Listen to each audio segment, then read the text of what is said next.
I don't think anybody's loud. Kenny is distorted. Yeah. He's having problems with that microphone, but I said distorted. Distorted. Anyway, we're now live. So, Good evening. hello, folks. Hello, Kenny, and welcome. Chris, Andy, and Nita.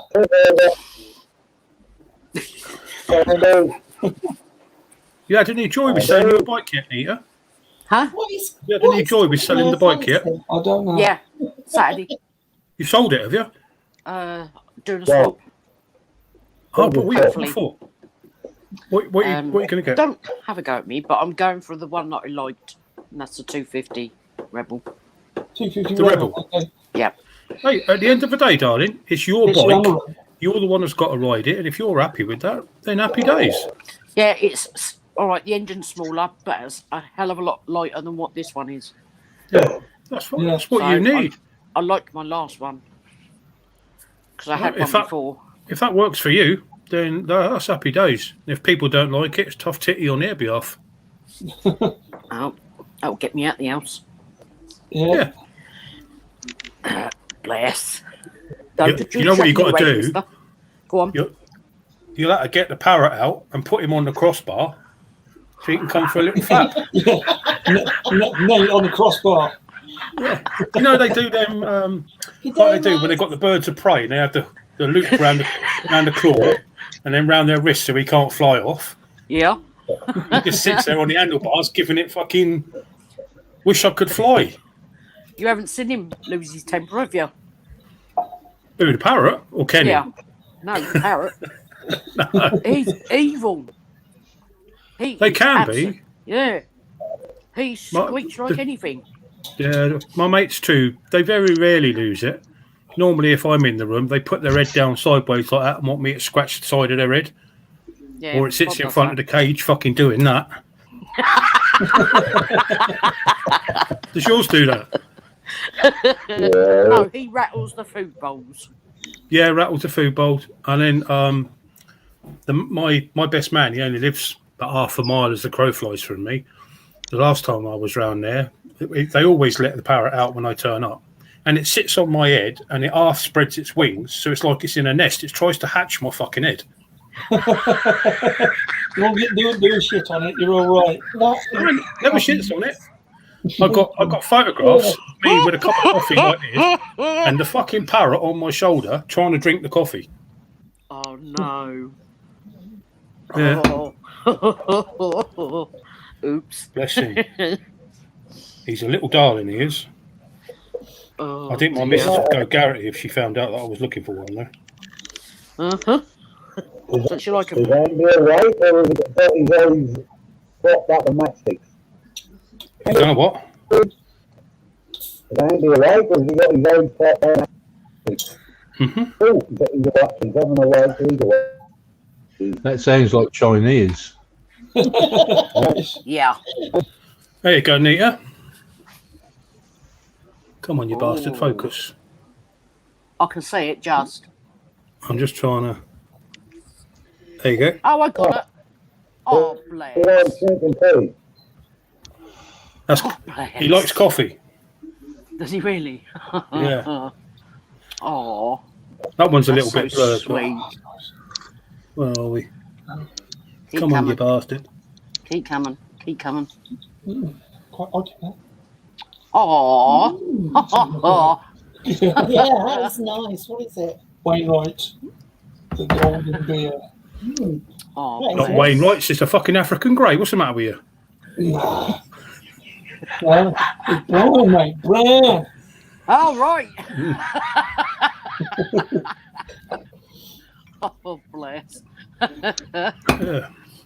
Oh, dear. Never mind. Not to What sort of worry. a week have you had, Andy? Work. 85 hours this week. Oh, same shit, different day then. Yeah, I've just got the night off, and then I'm going to another 4 12.5-hour shifts. Oh. So yeah, just work. I did actually watch a little bit of last week because I had my tablet with me and I had an hour or two, and I did watch the first hour. I think I sent a message because when you're on the tablet, you can't put any anything in. You can't write in. But I did send to Weggy that I was watching the first hour. So yeah, I watched the first hour last week. Yeah, and then Bless Can't you. remember what we did in the first hour last week. I can't remember now. It seemed like a fucking lifetime ago now. I know it do, doesn't it? Taking It the do mickey out seem of to take everyone. forever. Yeah, so I'll be doing these 12.5-hour shifts, night shifts, and doing my head in, mate. He's just clocked. I said to my boss, I came off 8 days of it, or 8 nights of it. And I said, I need 2 days off. I want 2 days off. Do you know what I got? One Go on. night. The next morning, I was back at 6 on the A Fucking on the A14 back at 6, and that was my 2 days off. Yeah. So, Ah. are you self-employed for that, Andy, or employed? Yeah, limited company, mate. I've got a limited company, Suffolk Andy Limited. Yeah. So yeah, my company is Suffolk Andy Limited. Because you can't be self-employed anymore as such and work for one person. Because if you work for one person more than 12 weeks, they've got to take you on the books, and he's not going to do that. So we all had to. There's 45 of us. We all had to have limited companies. So I thought I'd just use Suffolk Andy Limited for a couple of years. Fucking hell, they got a way of getting out of everything, haven't they? So does that mean you still got to pay your own tax, insurance, and everything? Oh yeah. Well, that was all right this year. I got 400 quid back, so that wasn't too bad. No. So this year If I you're won't. going to get it back this year, would have been the one to have it, wouldn't it? Yeah, but I'll land up paying tax next year, next April, because I've just earned too much money. So at the moment, anyway. Last A year, bit of biking news down there. Look, there's a biker campsite in Wales that are taking bookings. They're reckon they're going to open the 18th of March. Anybody think that's really going to happen? no. No. I would be surprised, but If it it would did be a happen, nice yeah. surprise. Mind Yeah. they're vaccinated, putting needles in Get it people's arms at a hell of a rate, aren't they? Yeah. All the old gits are being done already, aren't they? Oh, thanks, pal. Good Well, evening, you had Steve, yours yet then? by the way. Today. You two had yours yet then? Yeah, I had it today. Yeah. Ah, there you go. See, they got all the oldies done first. Yeah. Oh, you There's wait. I don't know, I ain't been done yet. Kenny, you had yours done yet? Like, they took one look at me and Kenny and said, "You bastards don't need it." Yeah. They're still trying to sort me out for mad cow disease. Oh, dear. Bless. I mean, in fairness, I should be, if not the group that's being done now, the next one, because of being clinically vulnerable, if that's correct. But it don't worry me. I think I had it back in March. So Yeah, Ouch. yeah. You're probably right, actually. 'Cause, he's got his letter. Look. Yeah. letter. And Kenny, have you read that properly? He's had That don't say they're going to come and chop your nuts off, does it? Yeah. So, you've got to sign the waiver. If you grow extra heads or your nuts fall off, it's not their fault. Yeah. I see on the can't remember, it was on literally 10 minutes before we went live. I was looking at something and it said that they're now doing experiments of combining the different vaccines to come up with a totally new one. See if they can get one that's 100%, That'd be which good. would be better. Well, I don't think they're actually looking at combining them. I think that they're looking at actually, you have one of one sort and one of another sort, second one of the different companies one. Right. We've got 3 on the market at the moment, haven't we? There's the Pfizer one, the Oxford one, and the Novavax. Yeah, that's AstraZeneca, isn't it? The Oxford one. AstraZeneca. Yeah. That's the one. That's the one that the EU want, and that they want all our vaccines, don't they? Well, yeah, but they put a ban on us exporting it or something. No, they're throwing their teddies out the pram. Yeah. Fuck them. We just tell them and say, if we can't export the vaccine to you lot, if you're not going to buy it, then you can't fucking come in here to get it. No, they're actually, because a lot of ours are made, the AstraZeneca one, it's made in Belgium, a lot of it. Is it? Yeah, and they're saying, no, the company in Belgium can't go shipping it across to us. Mate, with this fucking phone. What Is have you that your done? phone sounded like it's underwater? I don't know. It's going crazy. Get Oh, away. Come on. Exit. Thank you. That's better. Don't know. Just had a little problem. Yes. Little problem. So, yeah, I would have thought, Chris, that you would have, being a diabetic and everything, you would Yeah. have been up for that because, I'm a diabetic, but I haven't heard anything over. No, I haven't heard. I mean, one of the problems with it is being a diabetic. I ain't heard nothing. diabetic and asthmatic, Yeah. and an old fucker. I bet I'm older. But hey ho, we'll see what they come up with. Yeah, I'm just a young spring chicken. I am. absolutely. Hey, I reckon by the time it comes round to me, they'll be telling me to go to fucking Lidl's and get one off the shelf. Yeah. Yeah. Yeah, time they get round to me, they're asking me to take one off the dead, I reckon. Bless. See, that's one of the stupid things. I took my mum down about 6 weeks ago to have it, and it was going to be the Pfizer one. Yeah. And when we got down there, they fill in the questionnaire, which they should do before they go down because it goes to a different surgery for a start. And one of the questions on there was, have you ever had an allergy to any medication? Well, my mum did, and we said it's over 50 years ago, but we can't remember what it was. And now that we've sat and worked it out, it was actually over 65 years ago. Bloody hell. So anyway, they wouldn't give her the vaccine because she couldn't remember what it was. So we said, okay, don't worry about it. We have to wait for the Oxford one to come. Then the Oxford one comes, and we go back down there. And they said, oh, no, you could have had the first one the first time. Oh, God. So, Bloody but in ridiculous. fairness, It's typical left-handers. They didn't know make me what get her out of the right-handers car. do, isn't it? yeah, the first time we went down there, I had to get her out of the car, get her in the wheelchair, get her in the fucking place. And then when we got down there the second time, I asked for the wheelchair, and they said, oh, no, don't worry, we get the doctor to come out. So they gave her the jab in the back of the car. All right. Yeah. So I'm hoping that when it comes to do mine, I can just fly into the car park on the bike, fling the jacket off, jab that, put the jacket back on, fuck off, not even turn the engine off. They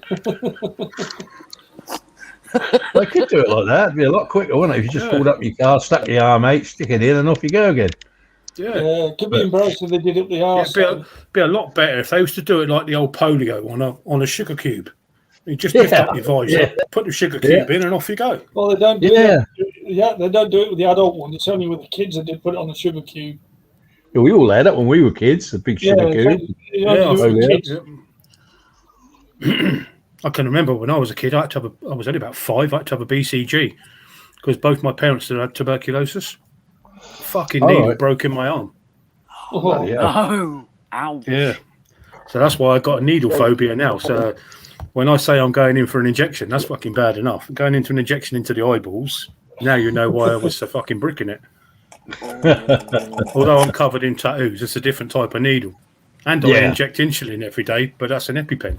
Yeah. It's not a syringe. Yeah, you press you the see button, it just goes ding.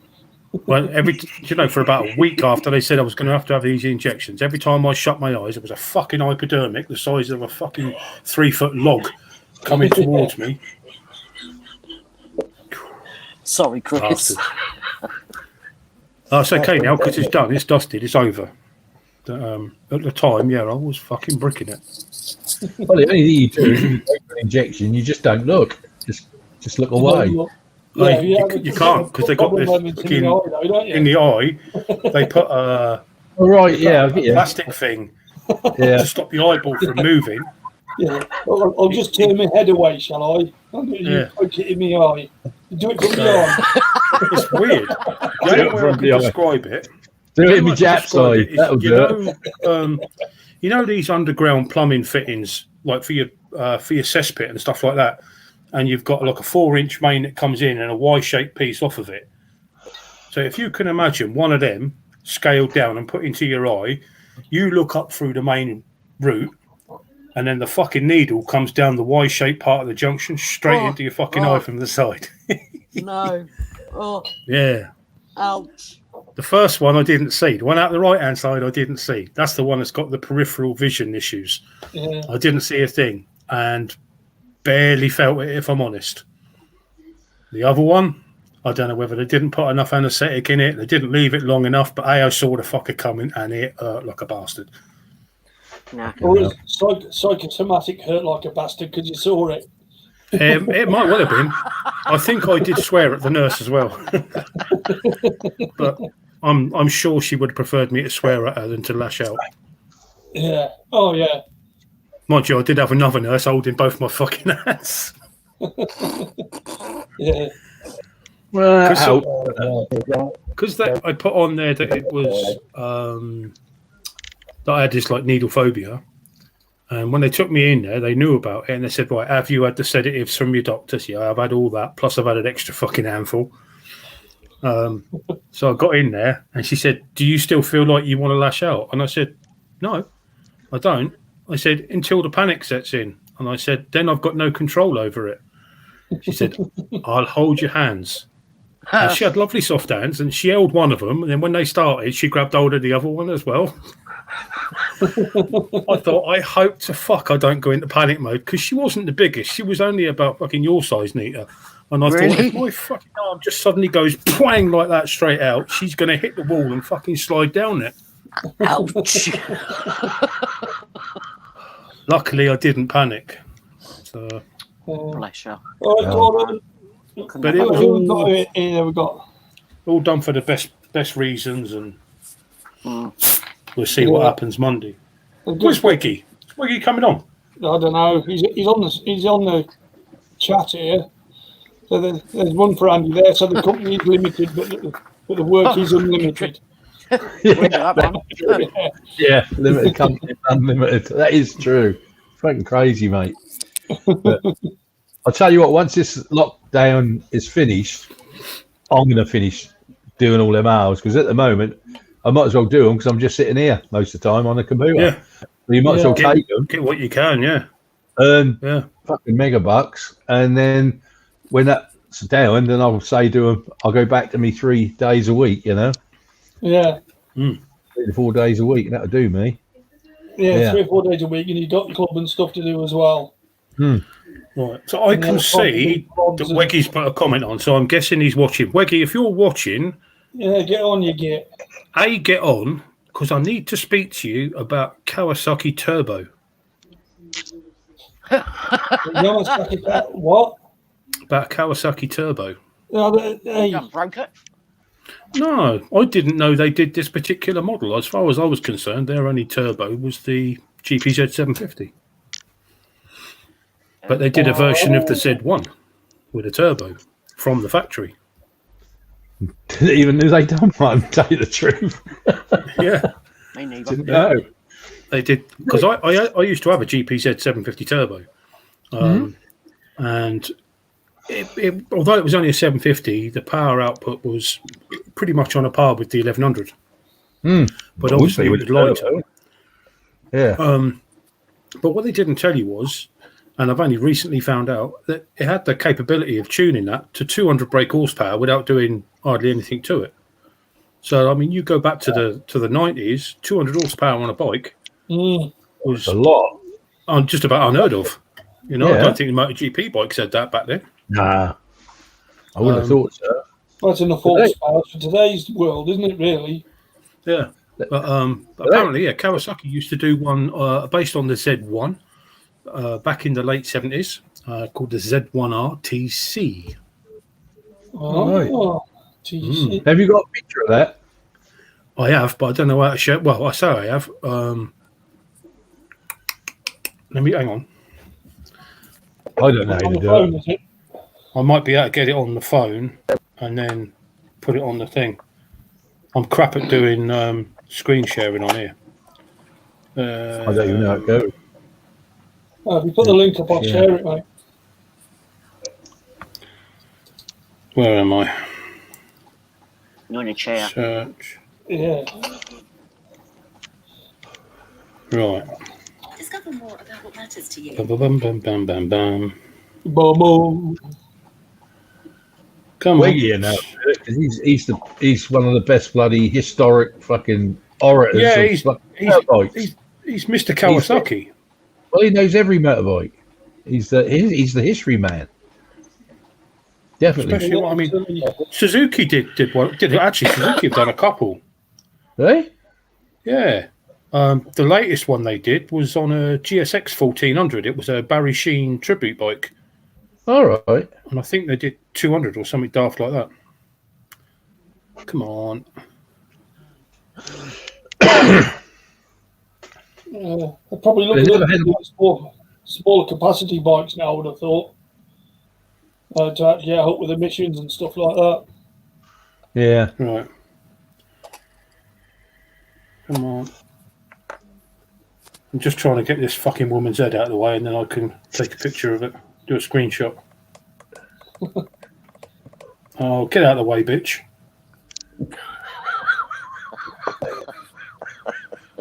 Now, you've got one of the nicest looking bikes I think I've seen for a hell of a long time. And then they've got some dopey cow in a white coat trying to fucking sit there and rev it. All right. Right, now move back. Right. So, oh, come on, you fucker.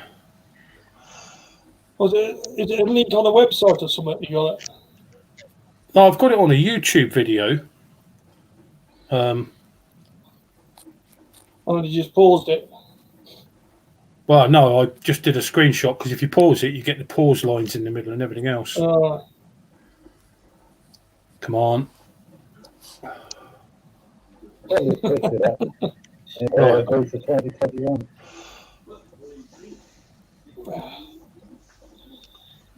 There's a way of doing that, isn't there? There's a way of bringing it up on your computer and then sharing it. I don't know how you do it. Yeah, I can do it, but I can't remember how to do it.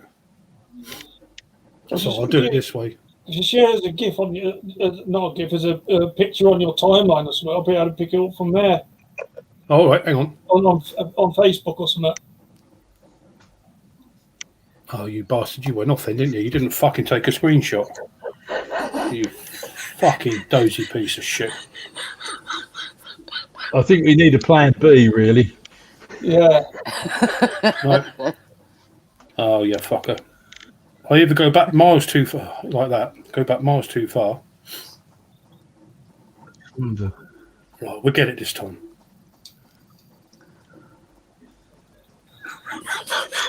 Got it. Right. Well, so. What?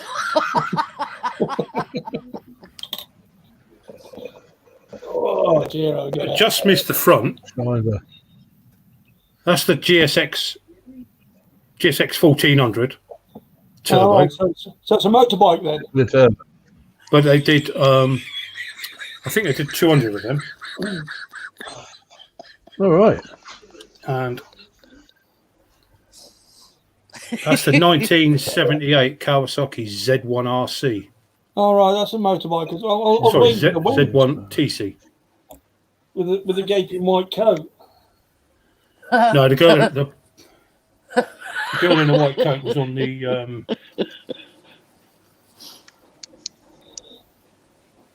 GSX. Oh, right. No, GSX. No, look, no, I'm just trying to. Fuck it, can't be asked. Too difficult. It is trying to cut. Normally, if I'm not rushing, I can. Fucking hell, I can do it. No wonder I can't see. Got chocolate cake all over my glasses. Oh dear. Bless him. I'm just having a look at this share thing at the moment. I can't see you lot at the moment, but it's saying that it's best to have two screens to share pictures on here. I can't remember how to get a second. Yeah, and they looking. Second browser open. You can share a tab. This screen, pop up here now. You can share a tab from the browser you're using. It's easy enough done. Dun, dun, dun. You have to drop it in or something. Well, oh, hang on then. Let me just try.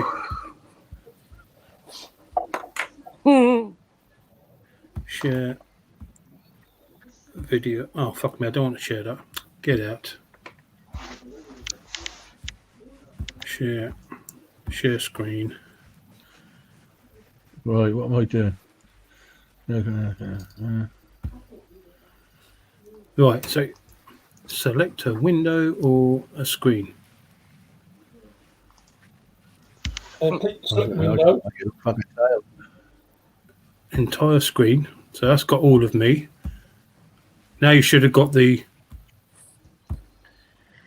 You got the Z1R on there now, yeah? Not now yet, mate. You haven't got it on there. Why is that fucking not coming up here? No, it's not come up yet to share. Continue.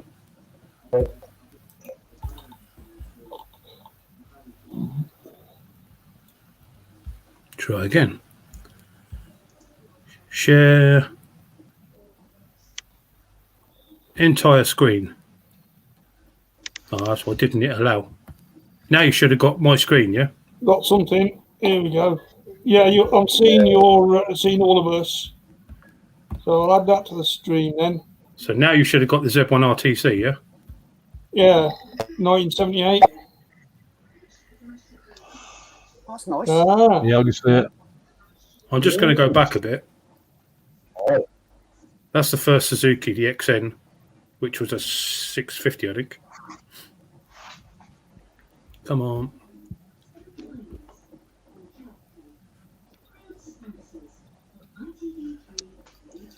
There you go. again.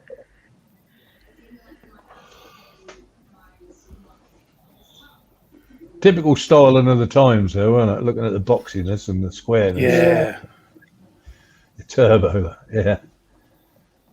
Typical. Look at that.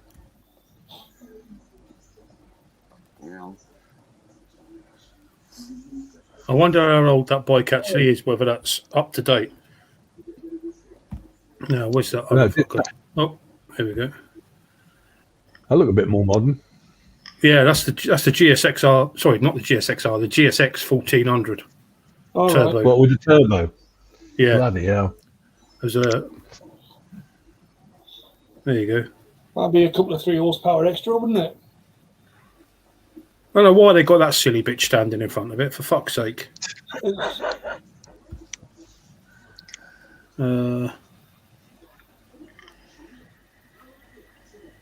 250. No, I can't. Yeah, I suppose it's 250 brake horse, isn't it? Yeah. Bloody hell. She's back again. Yeah, hang on. If I put the sound on. Really? Because years ago, all the Formula One cars used to be turbo, but now they're not, are they? They don't have turbos on them now, do they? No. No, they're little tiny fucking engines with 1600 or something, aren't they? yeah. How the fuck do I get back out of that? Come out of that. Stop screen share. There you go. Okay. Yeah. Yeah, they got these hybrid fucking engines on them now, so they've got little electric motors in them and little internal combustion engines and kinetic energy recovery systems. And too complicated, but for 2022, I think they're losing part of that. Yeah. I can't remember. I think they're going back to non-hybrid, I believe, Okay. or it might just be the kinetic energy part comes out. I can't remember. Yeah, I think All right. they're actually going hybrid type things where the engine does the batteries. Yeah, that makes more sense. Gets rid of the it's the curves it gets rid of, isn't it? The kinetic energy Yeah. recovery. Don't know about motorbikes, what they're going to do with them, I don't know. Can't do a lot with them, can they? That's got to be what it is, isn't it? Really? Yeah, I wouldn't be at all surprised if in the next 4 or 5 years, MotoGP bikes drop back down to like 600-700cc and put a turbo on it. Mm. When you think All right, yeah, Kawasaki are bringing out Yeah. a new version, I believe, of the Z1000, that's got a turbo on it, or a supercharger. All right. Supercharger, sorry. Mm. Yeah, we were saying that the other week, weren't we? We Yeah. think they're going to go like smaller engine supercharged. I think turbos Yeah. and superchargers are what they're going to do to increase the horsepower. by reducing the capacity of the engine. Yeah. So you still end up with, I don't know. I mean, what's a MotoGP bike? 300, 310 brake horse, something like that. Something like that. Yeah. Yeah. Oh yeah. Yeah. It's I ridiculous. know they're always changing the rules, aren't they? Yeah. I mean, watched a Scott Redding video, and Yeah. he was out on the. I've got to get this right now. The Ducati V4S, I believe. And somebody said, why wasn't he out on the V4R, which is the race bike? And he said he's not allowed to go out on the race bike or the road version of the race bike because it's too close. He's got to be out on a similar bike while he's practicing during close season. So you get all that practice in, and then you've got to change your bike. Yeah. weren't they a rider, was it last year, not this year or last year, got some points taken off him because he was practicing on the wrong bike in pre-season? I think I see that somewhere. One of the lesser I riders. did see something about that. Yeah, he went out on a flat 5 blade or something, and that was too much. I don't know. And they took points off him because he was on the practicing on the wrong bike. So, and who was that they took the points off? This rider, he was one of the lesser riders in MotoGP last year. Right. They took points off him for practicing on the wrong bike. So who would have been riding the Honda last year? I think it was a Honda.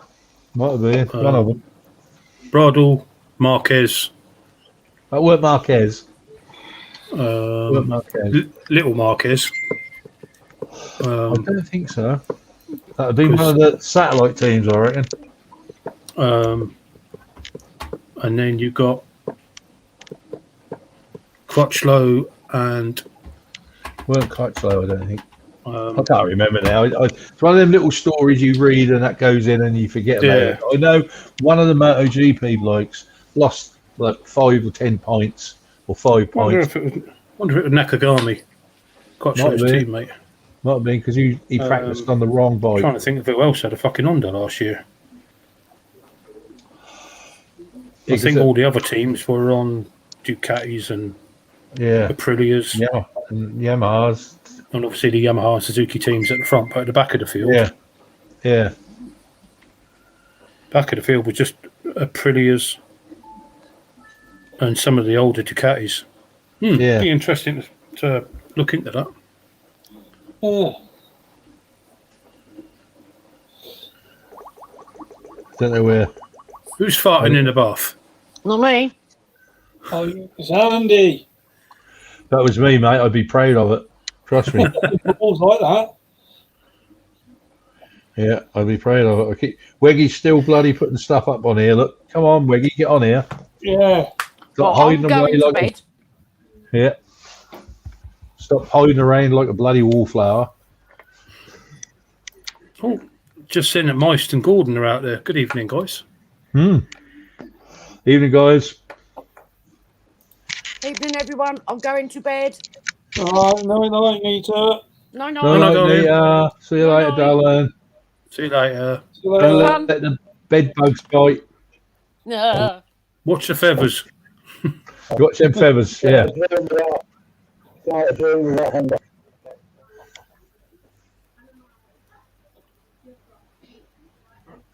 Sorry, about can you Honda. forget the word you said there, mate?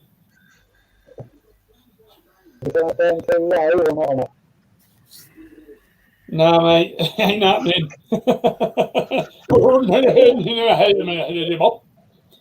Yep. Oh, Kenny. Yep.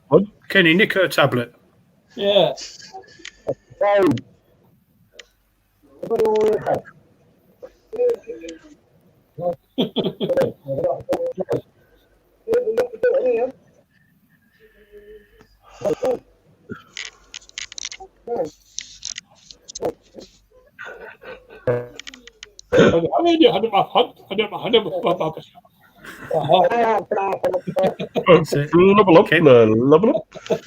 Kenny's back on Norman Collier.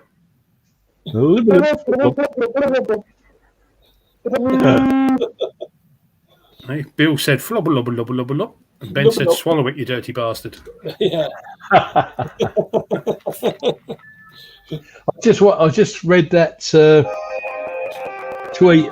What the hell we got now? Tweet for the campsite in Wales. They definitely want to open at Easter. They reckon. They reckon there's going to be a surge of people who want to go there.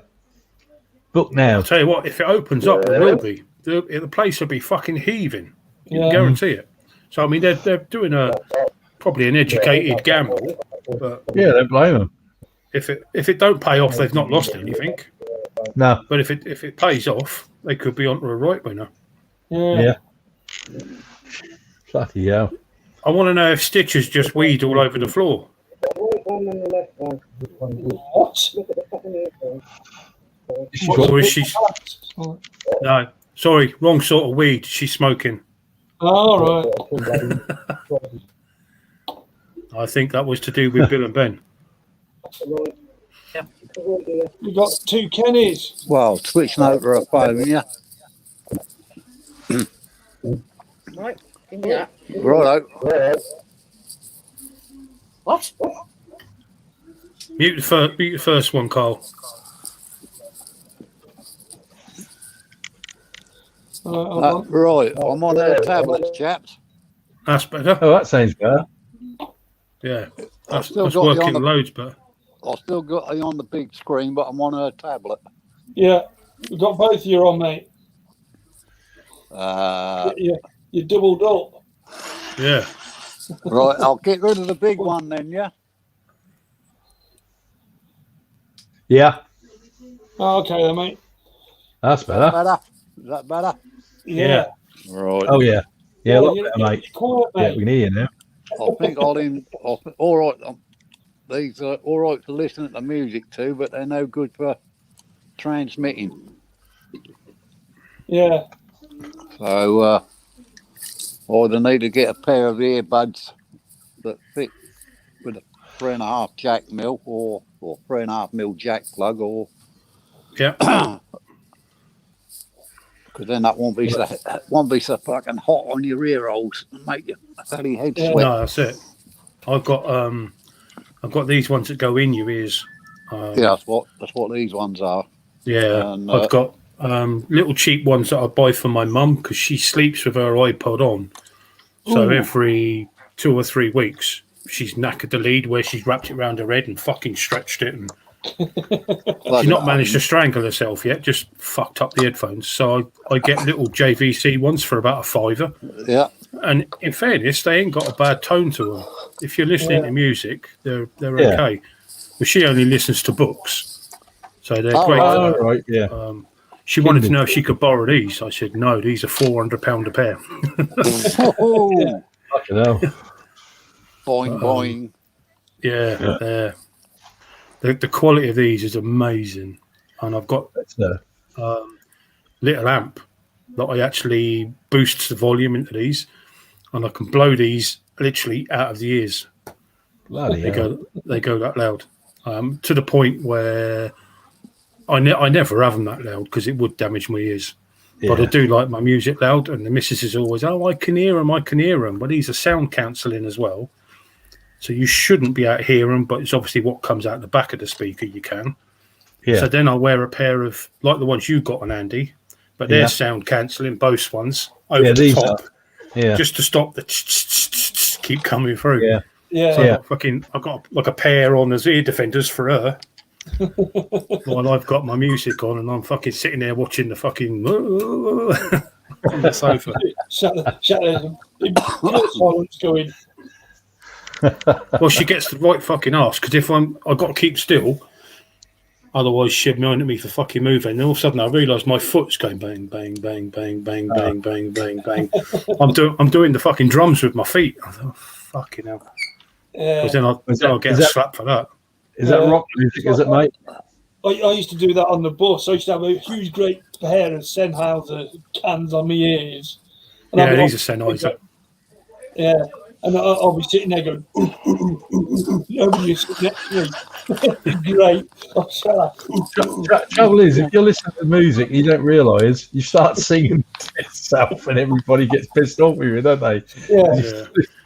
My missus can't understand it because when she's got earphones in and she speaks, she shouts like the Yeah. majority of people do. Yeah. When I've got mine in, I can talk at normal volume. She can't understand how I can do that. And I said, it's not about listening. It's about feeling how loud you're talking. It's knowing your power of your voice What and your how limit much you're is. projecting it. So I try not to do it, which is why when I'm down here, when I first come on, I had different earphones in. You're shouting. Fuck off. I don't get that anymore.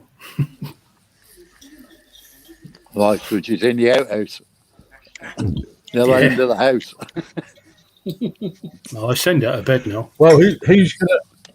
So when we get back to our biking world, which is hopefully soon, who's going to buy some new gear to wear? Anybody got any? I suspect, gear? and I say this hand on heart, I Yeah. suspect 75% of bikers are going to be buying new gear because their other stuff won't fucking fit. I think you're right, actually, because I think most of us are just sat here stuffing the faces. put a food. I know I'll put £5 on. Yeah, I wish I lost over a stone and a half last January, and I've only put £4 back on. Good for you. Like overactive metabolism, Chris. I wish I could have that. Mine's vastly underactive. I've struggled the last almost 3 months now, and I've been really trying hard to lose weight, and I've lost 24 kilos. That's not bad. No, it's a fair bit. Slow and steady, that's the way to go. Yeah, I tried that. I've been trying fucking different diets and everything else. At one stage, I was on 3 diets because I didn't get enough fucking food on one.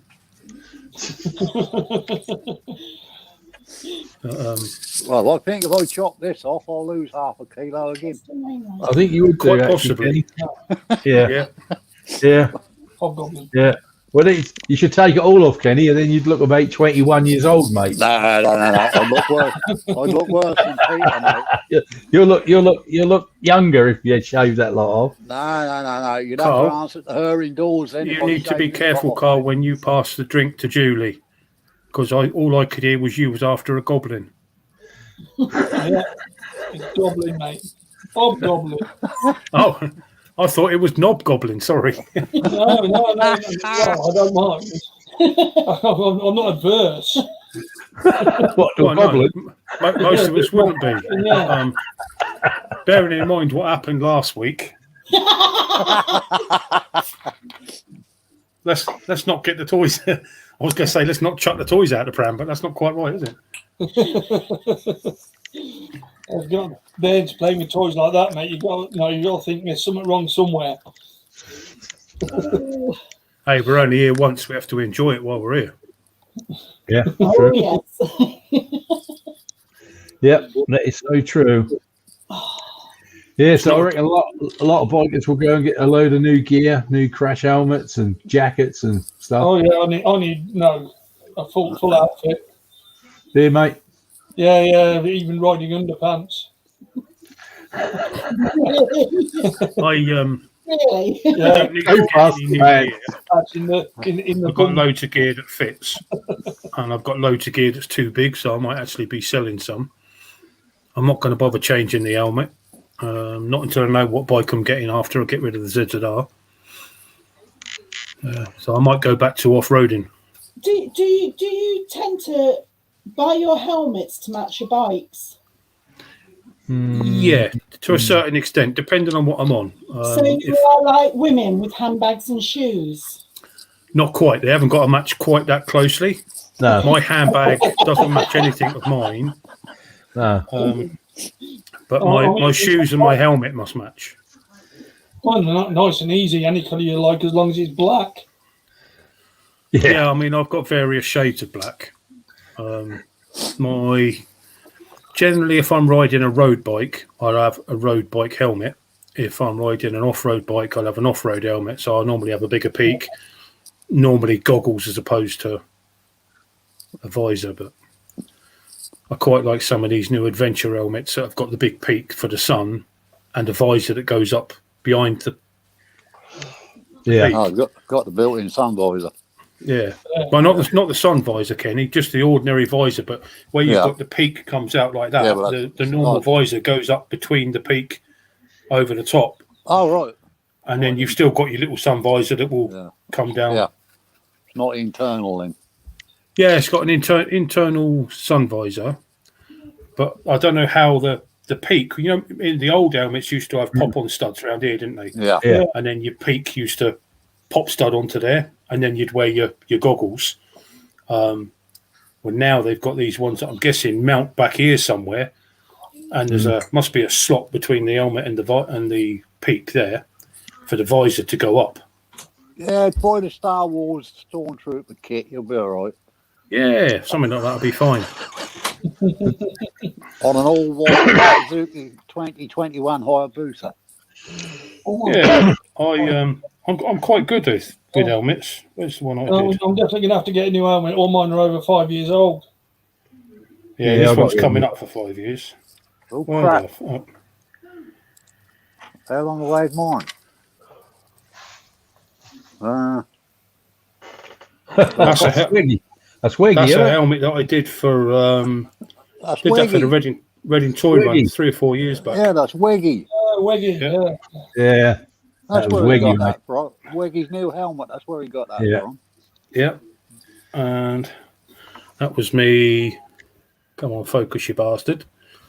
Riding it in the paper. Do you know what? I couldn't see a fucking thing with that on. Well, I never. I got the missus on the back. What I'd done was I bought these like latex masks that you put over your head. Yeah. And it wouldn't quite stretch over the helmet, so I had to cut them up. And then I stuck it to the visor, and I thought, oh, you fucking idiot. How am I going to see now? And I thought, I know, I'll put goggles on him. So I cut the eye slightly bigger, and I put the goggles over it, so like the hole was about that sort of size in the latex, and the goggles covered it up. Well, when you look through goggles, it's fine when they're up against here, but when the goggles are slightly away from your face, it's like looking for a fucking letterbox from 10 feet away. And all I could see was like a slot the size of 2 bits of fucking Lego out in front of me. Safe And as then- houses, mate. There's something ridiculous like 1,600 bikes on that rally, and just as we pulled out the car park, one side steamed up. So I could see only fucking one eye then. And I drove all the way through the procession like that with one eye, looking through this like a little tiny slot like that. And then when we got to the other end, I said to my missus, I said, I can't see, and I'm not riding home at full speed like that. No. And I couldn't do anything about it. So in the end, I just literally ripped it all off so I could open the visor. And I tried 4 times afterwards to do new helmets with the same design, and I just couldn't get it right. I tried one with a flip front, but I couldn't even get that to work properly. Chris, what is your favourite make of helmet then? What do you think is the best make of helmet? Crash helmet? Because I'm like, It's difficult. I'm I decided, use you know? Scorpion. At the moment, I use Scorpion.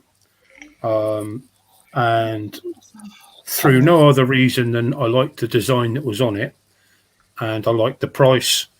And when I did a little bit of investigation onto it, I found out that they were a reasonable make. Some of the MotoGP riders use the Scorpion helmet. Oh, And I thought, well, okay, I'll go with that. And I've gone, the last 2 have been Scorpions. My missus has got a Scorpion, and they're really good. are they good for like keeping the noise out? You know, They're not wind noise. too bad. I mean, they're like any helmet. I mean, unless you get these clam ones that clamp round the front and the back, they really keep the noise down. But if you put a scarf on, you don't get the noise going up inside the helmet anyway. But they are a good helmet. There's lots better helmets on the market, but then you start talking like 500, 600, 700 quid. I'm not prepared to pay that. No. I won't go and get a 50 quid helmet. I'll get what I can afford, and at the moment, 300-400 quid, something like that, is about what I'll pay for a helmet. Yeah. I've had the last 2 crash helmets I've had 2 shoeies, and this last the first one I had was really good, but I bought a second one because I thought, oh, this is not, I fucking like this. I'll get a new one, but this last one I bought is freaking rubbish. The noise, man, it's so noisy, and I've had it about a couple of 3 years, and I think, I've got to get rid of this, so I've got to get one this year. But I don't know what to go for, you know. I'll tell you what to try. Try getting one of these women's big fluffy scarves. The fluffier the better. Oh. And just wrap it round your neck a couple of times and stuff it up inside the helmet, and then go for a ride. Yeah, if that doesn't stop the noise, then you know that it's not the noise. It's not the wind coming up through the sides. It's coming in round the visor, because some of them have got a crap fit visor, and although it looks like it's shut, you're getting wind whistling through there, and because it's up near your ears, you hear it more. And that was told to me by one of the guys at Infinity Motorcycles, because I said mine's really noisy. So he gave me this big fucking scarf that he had. He said, right, wrap that round your neck 3 or 4 times. I thought the bastard was going to hang me. So I put it all on, went for a ride. Car said, makes no fucking difference. What's the point of that? He said, now I know that it's not that. I said, I know it's your visor now. And he sat and he adjusted the visor. He said, right, now go take it for a ride. Don't worry about the scarf. Go and take it for a ride. And I might look at that then. Yeah, I might look at that visor on mine and see if that's a decent enough fit, you know? Yeah. Yeah. It only needs pinprick hole for it to whistle. Yeah. Yeah. I've never had a helmet that actually whistled. I don't get so much of a whistle. I mean, I did for a time. That's when I found out the visor was wrong. And I tell you the other thing as well is when you replace the visor, especially if it's a copy, they don't fit quite so well. But a replacement visor, because it's not been stored curved, they're stored flat. They never sit 100% right. Not even if you eat it when you're fitting them. I warm mine up now with hairdryer, so that they're more pliable. Now I've got probably 5 different visors. I've got an iridium visor, 2 clear visors, and 2 black. So yeah, I've got five different visors for the helmet. And if it's winter months, I'll only wear the clear visors. Yeah. But I'll have one on, and I'll have one that I take it off, I'll clean it, and I'll store it in a proper visor bag with other visors, so it tries to keep the shape a bit more. And then during the summer, I put the black ones on and swap them about, and then occasionally I'll put the iridium one on just for the laugh. But normally it's black or clear. Yeah. There's so many. There's several good bloody crash helmets out there, but the point is, and I think a lot of it to do is with the fitting as well. You've got to get that fitting right, ain't you? They always say if you're going to buy a new crash helmet, make it a little bit tighter because it's going to give, isn't it? It wants to be almost uncomfortable, and it should be like pushing on your cheeks. Like that. Yeah, I think when you first put it on. Yeah, with the shoey I got, I think I put it on and I thought this is not 100% tight. You know what I mean? And I think that's why it's so noisy. So yeah, I have to get it. It annoys me that some of these cheaper helmets, they don't have the size in centimeters. It just has small, medium, or large. Yeah. And there's a big gap between them. So you might go from medium to large. There might be a 6 centimeter difference, and you only need a 2 centimeter difference. You're fucked. Yeah. At least with the not necessarily the most expensive ones, but the middle of the range upward, you can go up 2 centimeters at a time, sort of thing. That's an inch in your language, Kenny. Yeah. I was looking at some of them sharks. Look quite nice. Shark? Is that a shark? Yeah. Look at like. What's that you got, Kenny? That's an MT. Well, it's got a dot, yank thing on it, and an ECE code number, and it's M57 to 58, forward stroke 1.400 grams. Yeah, so that's medium size, 57 to 58 centimeters. Yeah, that seems quite a lot for a medium. I thought a medium was about 53, 54. Got my birthday on it. Oh, I don't know, I can't remember. And when I started, 57, 58. When I started legally on a bike in 1968. All right. Bloody hell. Before that, I was chasing around the fields on a 175 Phantom with no mud guards front or back. Yeah, that's how I learnt to ride as well. My first riding was gadding around the field on old Brits. And a gallon can, bale of twine wide or bale of wide to the top of the frame.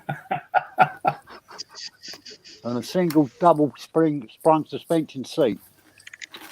But that's one of them with the old plunger frame on the back. Yeah. Got the 2 plungers on the back axle, went up and down. But riding around the fields and that on ploughed fields, you still needed them springs under the seat. That must have been an old 50s sort of BMW, BSA, an old Phantom.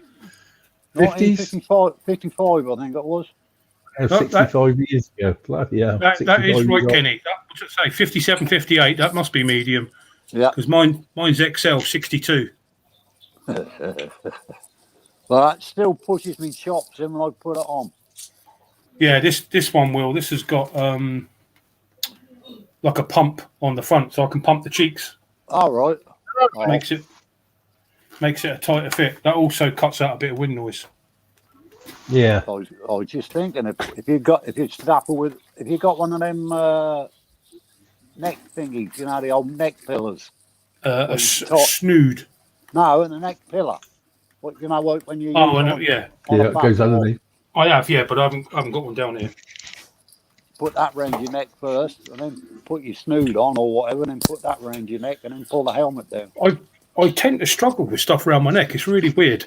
I got my missus a couple of years ago. She got me proper biker balaclava, and it comes sort of down like that across here and round here, and then up the top. But it comes right down across to your chest. Yeah. So when you put your coat over the top, there's no wind, and it's brilliant. And then you put your helmet on, you get on the bike, and you can't turn your fucking head because it's too tight. Mm. Is that cat after the fucking budgie?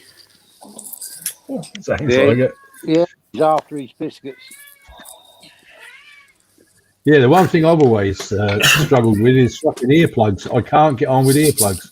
All the years I've been riding, I've tried several times over them years, but I just can't get on with them. Just don't like them. Is that to keep the noise down, or is that for music? Yeah, noise down. I can't bear them. See, I've never worn them for noise. I did used to put them in so I could have my music on, because when I was doing like Idiot Collective meets, I was riding for 2 hours to get to the meet. Then I'd do the meet, then ride 2 hours back. So I had 4 hours on my own, so I always used to have music on. But now what I've done is I've got the Bluetooth on for the intercom, which my phone will play music through. So I've upgraded the speakers inside the helmet. So I've got quite a good sound in there now. I can be going along the road and fucking cars tooting behind. I've had police cars behind me with fucking lights and sirens going, and I've not heard a fucking thing. And I don't know, I'll give you a funny look when they overtake you on the inside. I've always found though, when I've had music every crash out, as they say, but I had to take it out because when you play certain music, it just sends you crazy. And I do ride differently depending on the music. Yeah, I couldn't. Yeah. If I put like really heavy metal stuff on, and anything fast, I ride faster. If I've got something slow and lethargic, then I drive like Miss Daisy. Yeah, it's really bizarre. I've never listened to music. I never wanted to. If I've got anything like fucking drum and bass on, just keep out the fucking way. Simple as. Even if I haven't got the bike, drum and bass just sends me fucking head spiraling. Fucking hell. I'll tell you what it was. I had a job for about 6 months fitting tow bars on a car, and the bloke that I worked with in there was only 2 of us in this garage, or in the workshop part of the garage, and we both used to do it, and we'd have the radio on, and then at lunchtime, all the talking shit come on, and he'd put a fucking CD on every fucking day, drum and bass. And after one track, every single time, my head would go slightest little thing. I'll be throwing fucking hammers around the workshop, throwing tow bars at the fucking cars. Oh, good hell. I ended up throwing a hammer at the CD player. So I had to go and buy another one then. Yeah. It was my CD player. I wouldn't have done it if it had been his. It turned that fucking shite off and the hammer went straight through it. I only meant to make the CD jump. Yeah, fucking punched a hole right through the middle. Yeah, I can't get on with fucking earplugs. I really can't. remember putting a pair in once, coming down the A14, all the lorries going to Felixstowe, and I couldn't hardly hear them. I couldn't hardly hear the bike. It just sounded bloody weird, and I thought, I don't like this, and stopped, took them out, and never put them back in again. You know? Yeah, I've never had them in just for noise. I tried earplugs for a few weeks, and it just didn't feel right. It does affect your balance as well. Noise and all that sort of thing, and it didn't feel right. It's part of the enjoyment had actually gone. Yeah, well, that upsets you. That's the balance in the air pressure, and it upsets you. Yeah. At least with the speakers in the helmet, I mean, I can have my music on, but I can also have my sat nav on, and that will talk to me. But it doesn't interfere with I still get the other sounds. They're just maybe muted a little bit because the music's louder, but I can still hear coppers behind me and people tooting because I've cut them up and or whatever. Yeah. Well, I used to have a trucker mate sat nav. I never even knew what the voice on the sat nav sounded like, because the first thing I'd done was muted it and just put it in the window and left it. Yeah, because I don't have the sound on the sat nav through to my helmet either. If I've got sat nav on now, I'm just quick peek at it every now and again to see where I'm going. I've been kind of unlucky with that because I've not been able to get not been able to read the screen properly. Maybe it's something to do with the way my eyes work. Yeah. But I struggle to read the screen, so probably 8 or 9 times out of 10, I can see what's on the screen, but it'll be sod's law when I get to a junction, I miss it because the fucking sun's on the screen or something like that. So at least if it says, I get that as well, like, you just go. If it says turn left, at least I know I've got to turn left, whether I can see it or not. Well, I've had the unfortunate thing because I think last year, just over a year ago, they changed the satellite signals. So a lot of the old equipment doesn't work anymore. They just don't work. Oh, that's good. Yeah. So like my sat nav, which is probably 8-9 years old, which fits on my bike and everything, doesn't work anymore. That's because they've cut the satellite. That's because the Europeans have cut the satellite off, haven't they? Yeah. So they're all gone, and that just loses itself all the time. The only way over it is to buy another one, a brand new one. I had to do it for my car because the one I had in my car was the same, sending me over fields and everything else that couldn't work. So I had to get one for my car, and I still got to get one for my bike. But the bloody price of them is fucking ridiculous. So, I've got. If you get the buy the car ones and buy a case, it's about 30-40 quid. Yeah. I mean, it's a little bit more bulky. Didn't look quite so nice, but it's a cost-effective way of doing it. Buy it on the Goldwing, and that's already fitted in the TV screen on the front. The fair, isn't it? Don't want one of them. And BMW got that as well, Andy. On the back. Not mine, isn't? No, mate. No. Yours is the K. Is the K1600? Oh, yours is the 1200. 1200. I said to you a couple of weeks back, 44 Teeth did a thing with the K1600 and the Honda Goldwing. They did John O'Groats Land's End, but they both had built-in sat nav. But I use Copilot on my phone. And when I got it, it was free. But I think now if you have it talking to you, you have to pay a bit extra. But, that's not expensive. The one I use is Waze, W-A-Z-E. Yeah. There's plenty out there. I mean, you can use Google Maps if you can read the bloody picture all the time. Yeah. That is true. But I think what I'll do, like I did the last one I had was just a car one. And I like Carl said, I got a thing that went into and it went under the front there. And I think I'll do that this year, just get another car one. Or even the car one I've got. If I can get a backing plate for it to put it onto the nodule, I'll use it that way, really. If you've got one already that works, you can get a RAM mount that will fit any of the sat navs. Yeah, you can. And that was all it is literally is a flat plate with a ball fixed on the back. Yeah, Yeah. I've got the ram mount on my bike, you know, in the middle. I've got the ram, so Yeah. you can get the bit you say, what you just screw up onto it. I have Yeah, to do it, but I think, with my car one. You want a case that fully encloses it, or it's not going to be waterproof. The car one, you know, as soon as you get a little bit of a drizzle, it's going to get Yeah. soaked. There's on the RAM mount page they do proper cases and that, but you can buy a cheap case off of eBay and stuff like that. I've got like a textiles material cloth one with a clear plastic screen thing on it, and there's a little rubber slot in the side that you put the cable through, so you can have it charging without getting water in there while you're riding. Yeah. After You know, if you get one that's deep enough, you can actually put a battery, one of these big power bank things in the back as well. Yeah. It's called a bum bag, Carl. Bum bag. bum bag, lad. A bum Yeah. bag. A bum bag. Yeah, there's ways It's not of a getting bum over bandit. it. That's different. No, that's different. Put a sat nav in your bum bag under your jacket.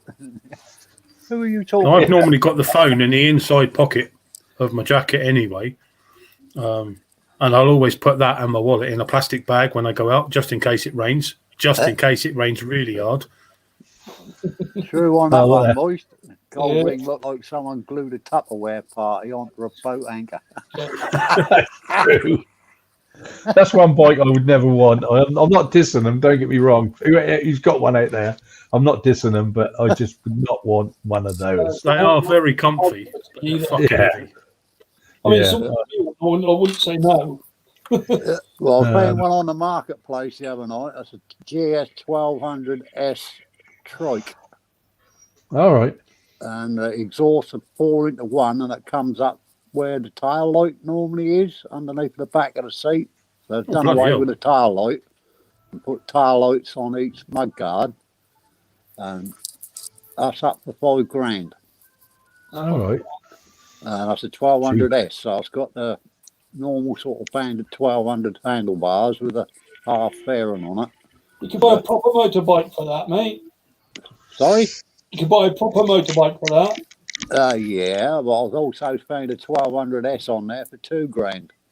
That's a bit That's tacky. All right. It's a bit Yeah, but tacky. tatty can be cleaned and worked on. Yeah, Yeah. but If you want something like that, yeah. I've got a Right, mate that's got the GL 1500, and it's a lovely bike, and he's had that since it was new, and it's fucking hell. It's got to be 15 years old now, I suppose. 10, 15 years old. Still looks brand new. This is a 1200. I think that's a 2000, 2001. That's got a Tiptronic They'll go on forever. gear selector on it. I'm sure his is a W, which is about the same sort of year. So it must have been around about the changeover period. Yeah, W's a 99 and an 88, 98, 98, 99. Was it? Yeah. Hang on, I've got a photograph of his bike here somewhere. That'll tell me what fucking year it is. I couldn't work out what the two buttons were on the left-hand handlebars until I flicked through all the pictures, and it's got a Tiptronic gearbox on it. Yeah. Got a gear lever. So, It'll have another button for reverse somewhere as well. no, it hasn't got reverse on Oh, it. no reverse. No, Oh, bloody hell. that's the only thing that put me off. Yeah, it's a bit heavy to try and push it backwards. Yeah. If I can get on the bike to get it out of the lounge, not to go and ride the lounge with wheels. Gold wings don't do anything for me. Ah, right. No, don't for me either. I've got to agree with that one. Yeah, put a Wizonian sidecar on it. Yeah. Yeah. Yeah. Yeah, but what's only on sidecar look dinky next to it as well, wouldn't it? Yeah, I've only got a picture of the front of his. You chuck the body away and put a 6-foot coffin on it, don't you? A couple of underweight sacks of sand. So when the weather's bad, you use the sand to get a bit of grip. Over that, we'll chuck the old gal in there. You'll be fine. Yeah. Olive on the buses. Yeah. Beware. I said about getting a sidecar for me and my missus, and she reckons she would look like fucking Wallace and Gromit. Yeah. We took the dog out as well. Beware of stray fucking signposts and lampposts. Yeah. Yeah. Hit a pothole in the sidecar and then watch it turn the corner on the next bend, on the right hand bend. Sidecar carries straight on, or you go around the corner on the bike. Whether you Well, like it or not. I can honestly say I've never ever ridden a bike with a sidecar ever. I don't want to, but I've never ridden it, but I've been in the sidecar. have you? Oh god. Yeah. It's Well, on two separate occasions. Once was on a Vespa, I think it was, with a little Oh, right. sidecar on it, and it was Yeah. in my mate's garage having an MOT, and he said, "Come on, I need you in the chair while I road test it." Well, we had that fucking thing up on two wheels. Fucking sidecar was up here, and I'm fucking bricking it. And then the next time was a motocross one. We were Oh, racing. right. I've seen them. Yeah. My mate fell out and broke his leg, and they were practicing for British Championship. And he persuaded me to jump in there and have a go. I said, "Well, do a couple of slow laps so I can get used to it." I said, "I know what to do, but I've never done it." So we done a couple of slow laps, and it was on a big fucking EML jumbo, so it had like a 1000cc Norton engine in it. And fuck me, did the first two laps. I said, "Okay, we can give it some stick now." And I mean, I used to be a fair motocross rider. Jesus Christ Almighty, did it ever fucking go? You had to hang on for dear life. Yeah. But I did the round of the British Championships with him. Yeah. Yeah, it was fucking good. We didn't get anywhere near as well as we should have done because I couldn't keep fucking in the right place long enough. All right. It's not a great deal to hold on to. I mean, I was a lot smaller than I am now back then, but I mean, can't find it. We'll drive on them as well. There we go. Were you seriously thinking about buying a Euro 650 combo to take sticks out every now and again? Yeah. Yeah. Like, see, you'll be taking yourself out and sticks will be chasing you in the car. Yeah, I mean, I've actually seen the price of them Urals. Yeah. Oh no, they're going up. No, you can't believe. You look at it, this ratty old thing, and then somebody's asking for $8,000 for it, and thinking, what? Are they Russian? New one? Yeah. The Euro, yeah. It's basically the Russians got hold of the plans for BMW. Whether or not that was by fair means or foul, I wouldn't know to say. But it's basically a BMW, so it's got the same boxer engine in it, built by the Russians. So it's pretty much fucking bulletproof. Weighs the same as a fucking Tiger tank. I think the cheapest one they do nowadays, I think you're looking at between 12 and 13 grand for the base model. What's that for new? Yeah. Does that come with the machine guns on the sidecar? No, that's not even with the sidecar. That's the base model. Oh, fucking hell. Yeah. I'm going to have a word with Craig Jones and see what he wants for his Euro when he's finished it. Couple grand more than you buy a new Hayabusa. I think it's about 40 brake horsepower. Yeah, it's not a lot. I mean, they only do about fucking 60 mile an hour top end. Yeah. Do they? Yeah, I don't want one of them, man. Get there quite quick. 60 mile an hour and 60 mile a gallon. Yeah. Yeah. Or 60 gallons to the mile. That's a Hayabusa. Well, Booster's isn't that bad on fuel. I thought I was really surprised. I went from an XJR 1300, and that used to take about 22 quid to fill it up, and I'd get about 130 miles to the tank full on that. Yeah. Now that was on carb.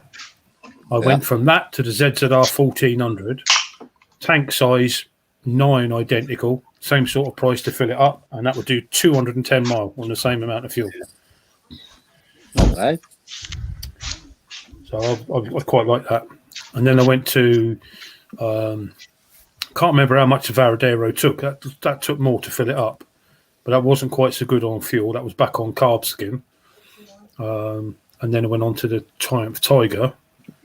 That was 21 quid, 22 quid to fill that up. So a similar size tank. And again, that was nearly 200 miles to the tank. So what do you reckon of this new Triumph 660 they got coming out? I've not seen it yet. There's a couple of YouTubes floating about. There's a 660, and they're advertising it on Facebook quite a lot. Oh, I'll have to have a look. And then the new 900 triple. I've seen the new 1200 triple. Yeah. What do you call it? The speed triple up 1200 RS, I think it is. Yeah. Yeah. That looks pretty meaty. That looks all right till you get the back of the seat. And then you've got that poxy little bloody lollipop holding bloody number plate on it. Yeah, they keep doing that. Yeah, that's something you could change, isn't it? That spoils it. Needs a decent tail tidy or even a decent mudguard on the back, like the old box. Yeah. Well, I can honestly say I've never actually ever ridden a triple anyway, so I don't know what they're like. But they say they're pretty bloody sharp. So Well, my Tiger 1050 was triple, and it was really weird because all my big bikes had been inline fours, with the exception of one, which was a V twin. And then I went to the Varadero, which was another V twin, and it was okay, a lot more torquey, all low down revs. And then I went to the 1050, and that was torqueier than the inline fours, but not as torquey as a twin. But it had more in the higher revs than a twin. So it was kind of like the best of both worlds. Yeah. I mean, that would stay with most sports bikes up to 100 mile an hour. I mean, you put it up against a Fireblade or a Booster, it would stay with it up to about a ton. Then they'd start to leave it behind. But it was surprisingly quick. Yeah, triple's about the best halfway house for a bike. If you want a bike that sort of is good, got a good top end and good torque. Yeah, low end. They got to be good, haven't they? Because they use them in MotoG2, don't they? Moto2 is all Triumph triples now, and it? Last year was their first year, wasn't it? And they rave about it, don't they? Yeah. Oh yeah. It's far better than the Hondas they had before. It's a better engine, better racing engine. Yeah. Yeah, it'd be interesting to see how things transpire for the race bikes this year. That'd be nice to see a triple against a Honda from the year before and have a race, a couple of good riders and see how they fare. Yeah.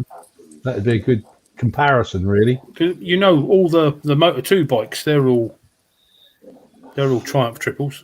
Yeah, that's what I was saying. They've changed over to them, haven't they? That'd be nice to see one of them race against the old Honda ones, Moto2s. What the comparison is. There was, I'm trying to think of it. I think it was Sam Lowe's. It might have been Anea Bastianini they had, and somebody else. I can't think of who it was off the top of my head. And they said that after they'd done the changeover to the Triumph engines, which one did they prefer? And all of them said they preferred the Triumph. It had more grunt low down, and it was actually giving them a faster lap time. It was quicker out of the corners, but the top end was like 1 or 2 mile an hour slower. But because they were getting out the corners quicker, the lap times was quicker. Yeah. It's a bit of low end grunt and whatever. It's a nicer bike to ride, I find. Yeah. Instead of having all at the top end, like the old two strokes, I never really got on with them sort of things. No, I think there was. I think most of us have all been in a situation where we've been in the wrong gear at a roundabout or a junction, and you go to open it up, and the you don't get that on a triple. It just fucking pulls it through. Yeah. Not unless you're like 2 or 3 gears out. But I mean, like if you're, I don't know, if you drop down to 15 mile an hour at a junction in third gear and open the throttle up, she just pulls it through. Yeah. Brilliant. Yeah, well, back in the 70s, my mate used to hate it because he had a 650 Bonnie, twin carbs, and I had a 500 GT Suzuki twin. I could keep with him, but I couldn't get past him. Yeah. Unless he cocked up on a corner somewhere. But as soon as I got round in front of him, he was back in front of me again, but then he couldn't get away from me. He used to hate that because when he looked over his right shoulder, I went over to the left side, and when he looked over his left shoulder, I went out the right side on his blind side, and I was about 6 foot off his rear end. That's the way to do it. But we all went up Santa Pod one night at 50 mile an hour. That's when the blanket speed limit was on in the mid-70s, if anyone can remember it. Yeah. Well, I used 3.5 gallons to do 84 miles. Because that was Easter weekend at the pod, the garages weren't open on Sunday, but they were open for 4 hours on the Monday. So I managed to roll into the garage on reserve, and that splattered to a halt as I hit the pump. I filled it up, 3.25 gallons, and we come back at our normal speed, then the old A45, A14, ton plus. Dropped all the crap off at my mum's that I didn't want. Went down to Sudbury, and the first thing I done was drop my mate off. He got me a cup of coffee and a burger, and I went down the garage to fill up with petrol and done a weggie. I just stuck a nozzle in the tank and squeezed it, and the next thing I know, I'm smothered in bloody petrol. I think that was £1 a gallon, and I got 98p's worth in 100 plus. Bloody stupid, isn't it? It is. Yeah. It's mental. Mind you, I suppose on a 6-speed with a 6-speed gearbox at 50 mile an hour, you've been third, fourth gear all the time, ain't you? Yeah. Up and down, up and down. Yeah, it's not Mind good. you, if the old bill of the course on the A14 down the race course, so they've done us for doing about 120. That speed camera would have been up there, then that'd have been flashing like a good one. We used to. You just saying that just reminded me. I used to do as part of the bodyguard work I used to do. We used to have to go into London quite a lot, and when you come out on the elevated section back onto the M4 at Chiswick, at Chiswick, there's a speed camera. Now the camera only ever used to face going into London. Yeah, but the sensor would pick you up. I think it is now. At the time, it was on the going into London. It was on the slow lane of the left-hand side, and it used to only flash when you were going in, or would only pick you up on the way in. But you could set it off on the way out, and it would photograph the cars going in. I mean, it used to frighten the driver, obviously, but once it went to court, they'd say, "Oh no, that car was only doing like 48 mile an hour, not 50 or plus 50." And what it was us bastards going out at 120 mile an hour, setting this fucking camera off, and fucking. There was about 8 of us went out one night, and we'd dropped all our punters off. We'd had something to eat, had a drink, and we're all coming back down this way. And about 8 cars went through. This fucking thing was going off like a strobe light. It was fucking non-stop. Fucking flash. Fucking cars were stopping on the other carriageway, wondering what the fucking hell was going on. Yeah, I remember that. We used to have an old a 2.9 24-valve Cosworth Sierra Granada Scorpio. Nice. And fucking that thing used to fly. I got rid of that and then got a Lexus. But that used to go even quicker. Oh, we've got Tracy not long joined us. Hello, Tracy. Hi, Tracy. Oh, hello, Tracy. Oh, crap. Low battery, 10% remaining. Oh, plug it in quick. I can't because it uses the same bloody lead as the headphones. Oh, bloody hell. All right, I'll wait until it runs out, and then if it runs out, I'll catch you all next week. Yeah. Why did you get on here? I'll see if I can sort myself a decent set of headphones out. I think the only story I can tell about speed is I went to Brands Hatch with my mate, and he had his missus with him as well on his bike. I was on my own, and we come back, and I don't know why, but he must have got a little bit of bloody British Superbikes in him. He thought he was on the fucking track, and he got the red mist. Yeah, he got the red wrist. We're coming down the A12, and he got involved with a sports car, and off they went. They went off like fucking bats out of hell, and I sort of went after them, and they were leaving me because I looked at my clock and I was on 120 at the time. Looked at the clock, thought, fuck, I'm doing 120 here, and they're still pulling away. And then in my fucking mirrors, I just see the helicopter. Just see the helicopter. I thought, fuck. So I fucking came right down to 70 and this fucking helicopter went off. I went up the road. I thought they're going to catch my mate. Anyway, about 10 miles up the road, there he was, slowed down. And I caught up with him. So I said, go in the fucking thing as helicopter. We went into the services and we pulled up right at the back, out of the way. And this fucking helicopter come back and it came right down onto the fucking field like that. It was about 30, 40 foot away. That was fucking right close. And the copper just went like that at us and then flew away again.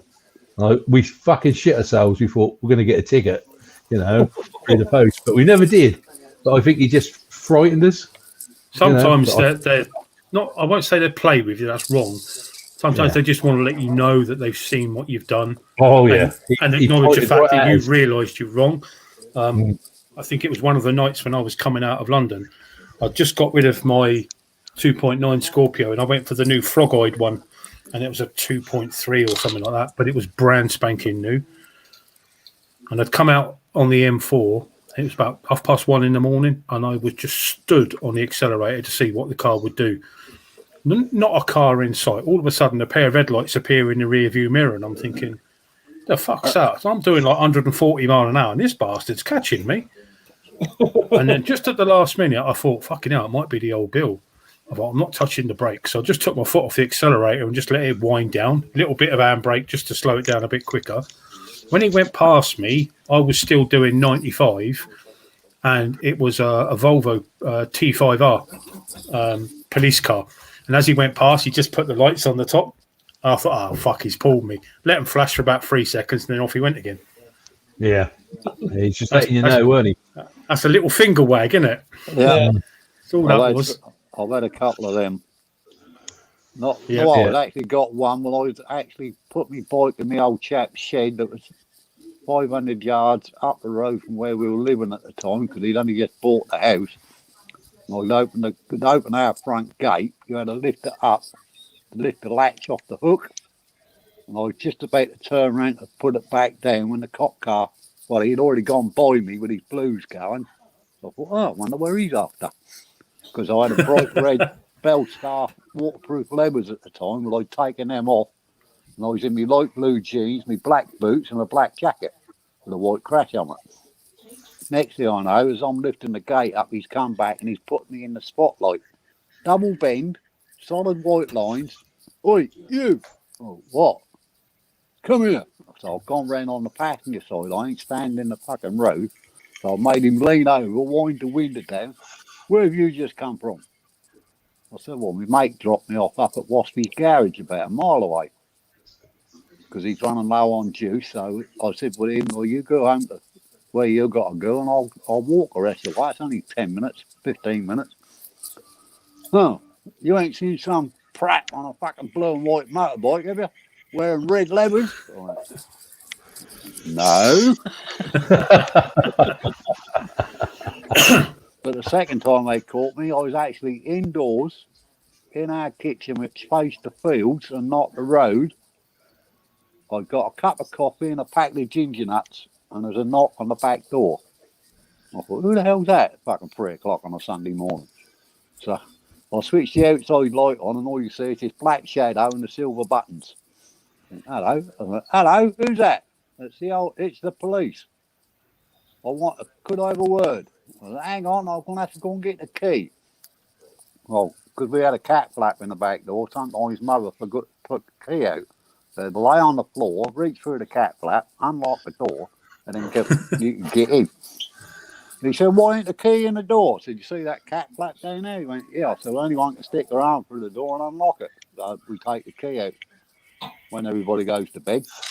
Huh, where have you just come from? Well, I had this brand new Suzuki GT 500 then, and I was sitting beside him next to the oil tank for the central heating and all that, going ping, ping, ping, ping under the cover. I said, well, I've come home from Sudbury about half hour ago. Why? Out come the notebook. I thought, what's going on here? He said, right. He said, I clocked you from point so-and-so to so-and-so in excess of 100 mile an hour. don't talk like a twat. I said, it's a brand new bike. I'm still running it in 60, 65 maybe. I said, no way I was doing 100. Well, I was actually, but He don't know that. so I said, well, how do you know where I was then? He said, we got this new Vascar thing that come out. I said, well, what the hell's that? He said, well, make me a cup of coffee and I'll show you. I thought, play the white man here, I might get away with this. So I made him a cup of coffee. He took me down to the car, unlocked it, went round, got in the passenger side. I said, well, what? He said, get in. I got in, he gave me the key. He said, right, turn that. And he pressed the button on his dashboard. And the rev counter disappeared and all these orange squares lit up. Apart from this little red one in the middle. And there's a green dot. I said, what's that? He said, that's my car. I said, well, how do you know where I was in? He said, well, every square is a square mile. He said, if I can keep your dot in that square, I know you're exactly half a mile, 3/4 of a mile in front of me. I said, well, how do you know where I was in? He said, it took me a little jiggery poker. He says, I've been in and out of people's backyards looking to see if I can see a light on. I said, well, how do you see our light? Because all the bloody trees. He said, well, I walked up to your side your shed and I see your kitchen light was on, so I banged on the door.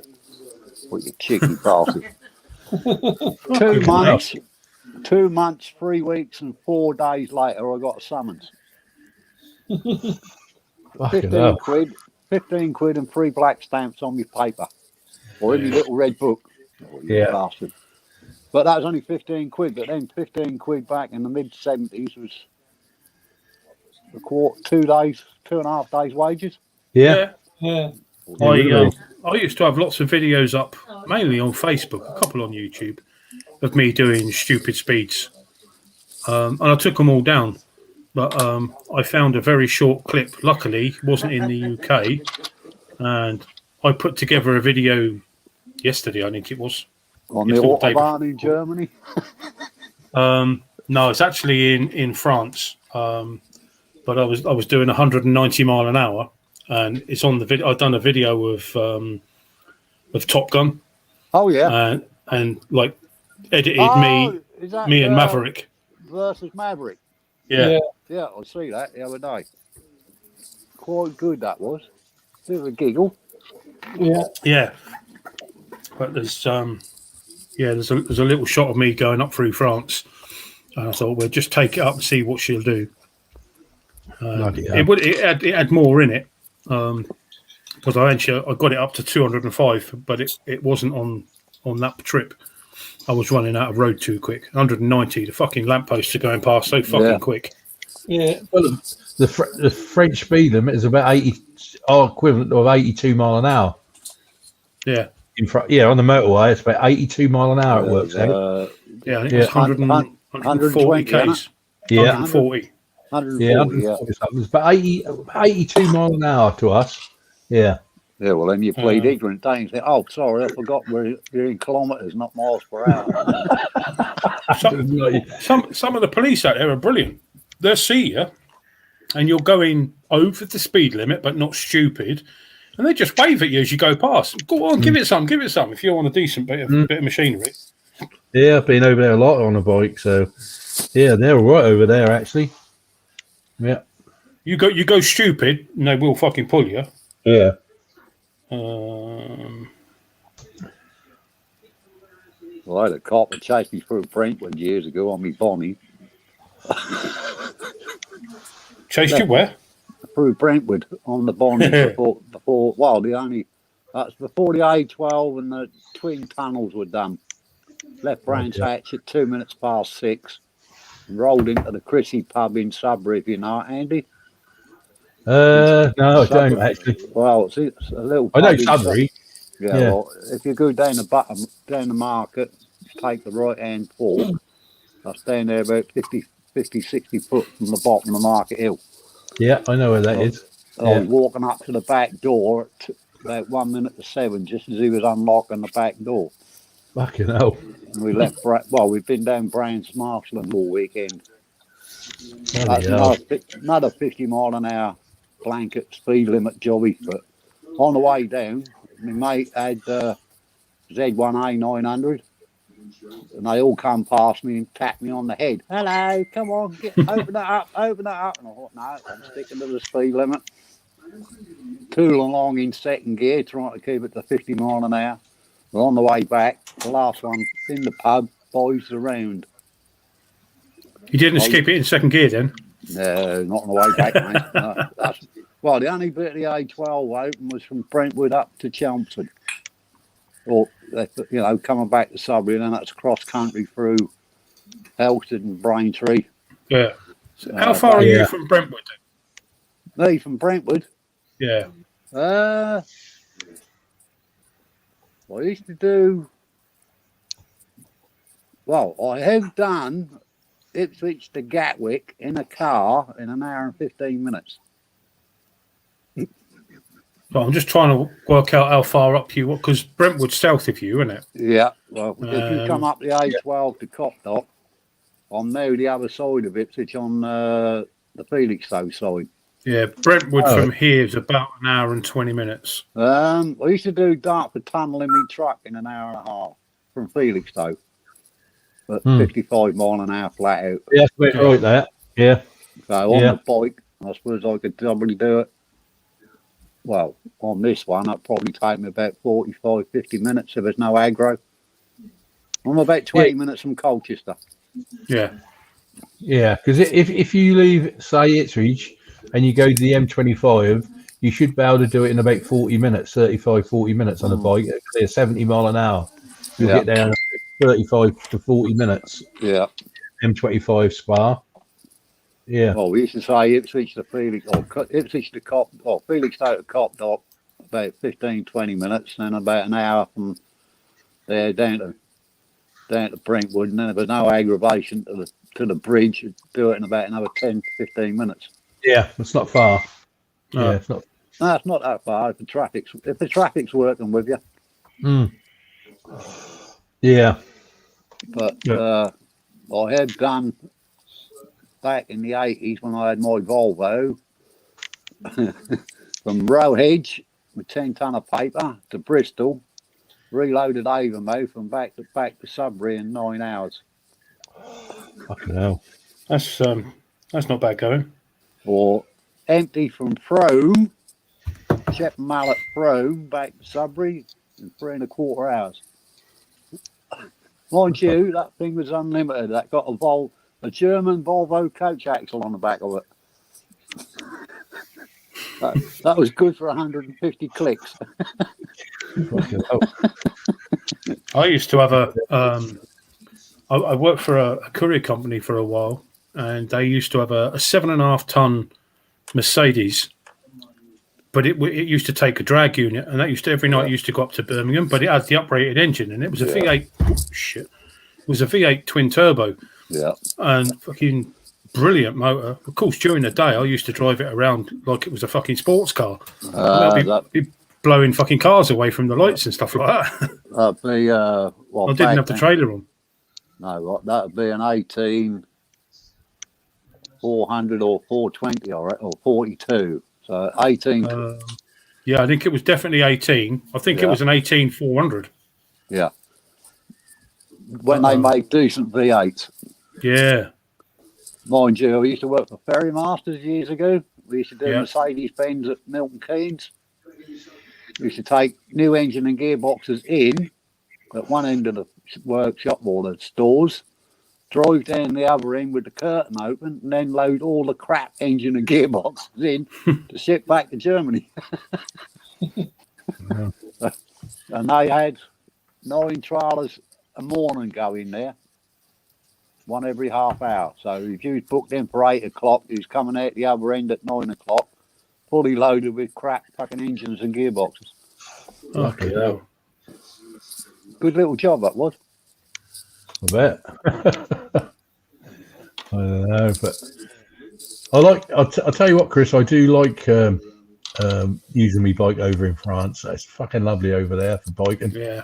It is. I used to go over with my Winnebago, and I had a bike rack put on the back, and all it was literally was the chassis rails were extended by 3 feet, and then it had a platform made up with checker plate on the top, and then a winch, and a ramp at the side. And I could put my XJR 1300 on this fucking thing and shoot across to France, and then shoot around France on the XJR, and then bring it back. Yeah, I do like motorcycling over there. I spent loads of weeks over there. It's lovely.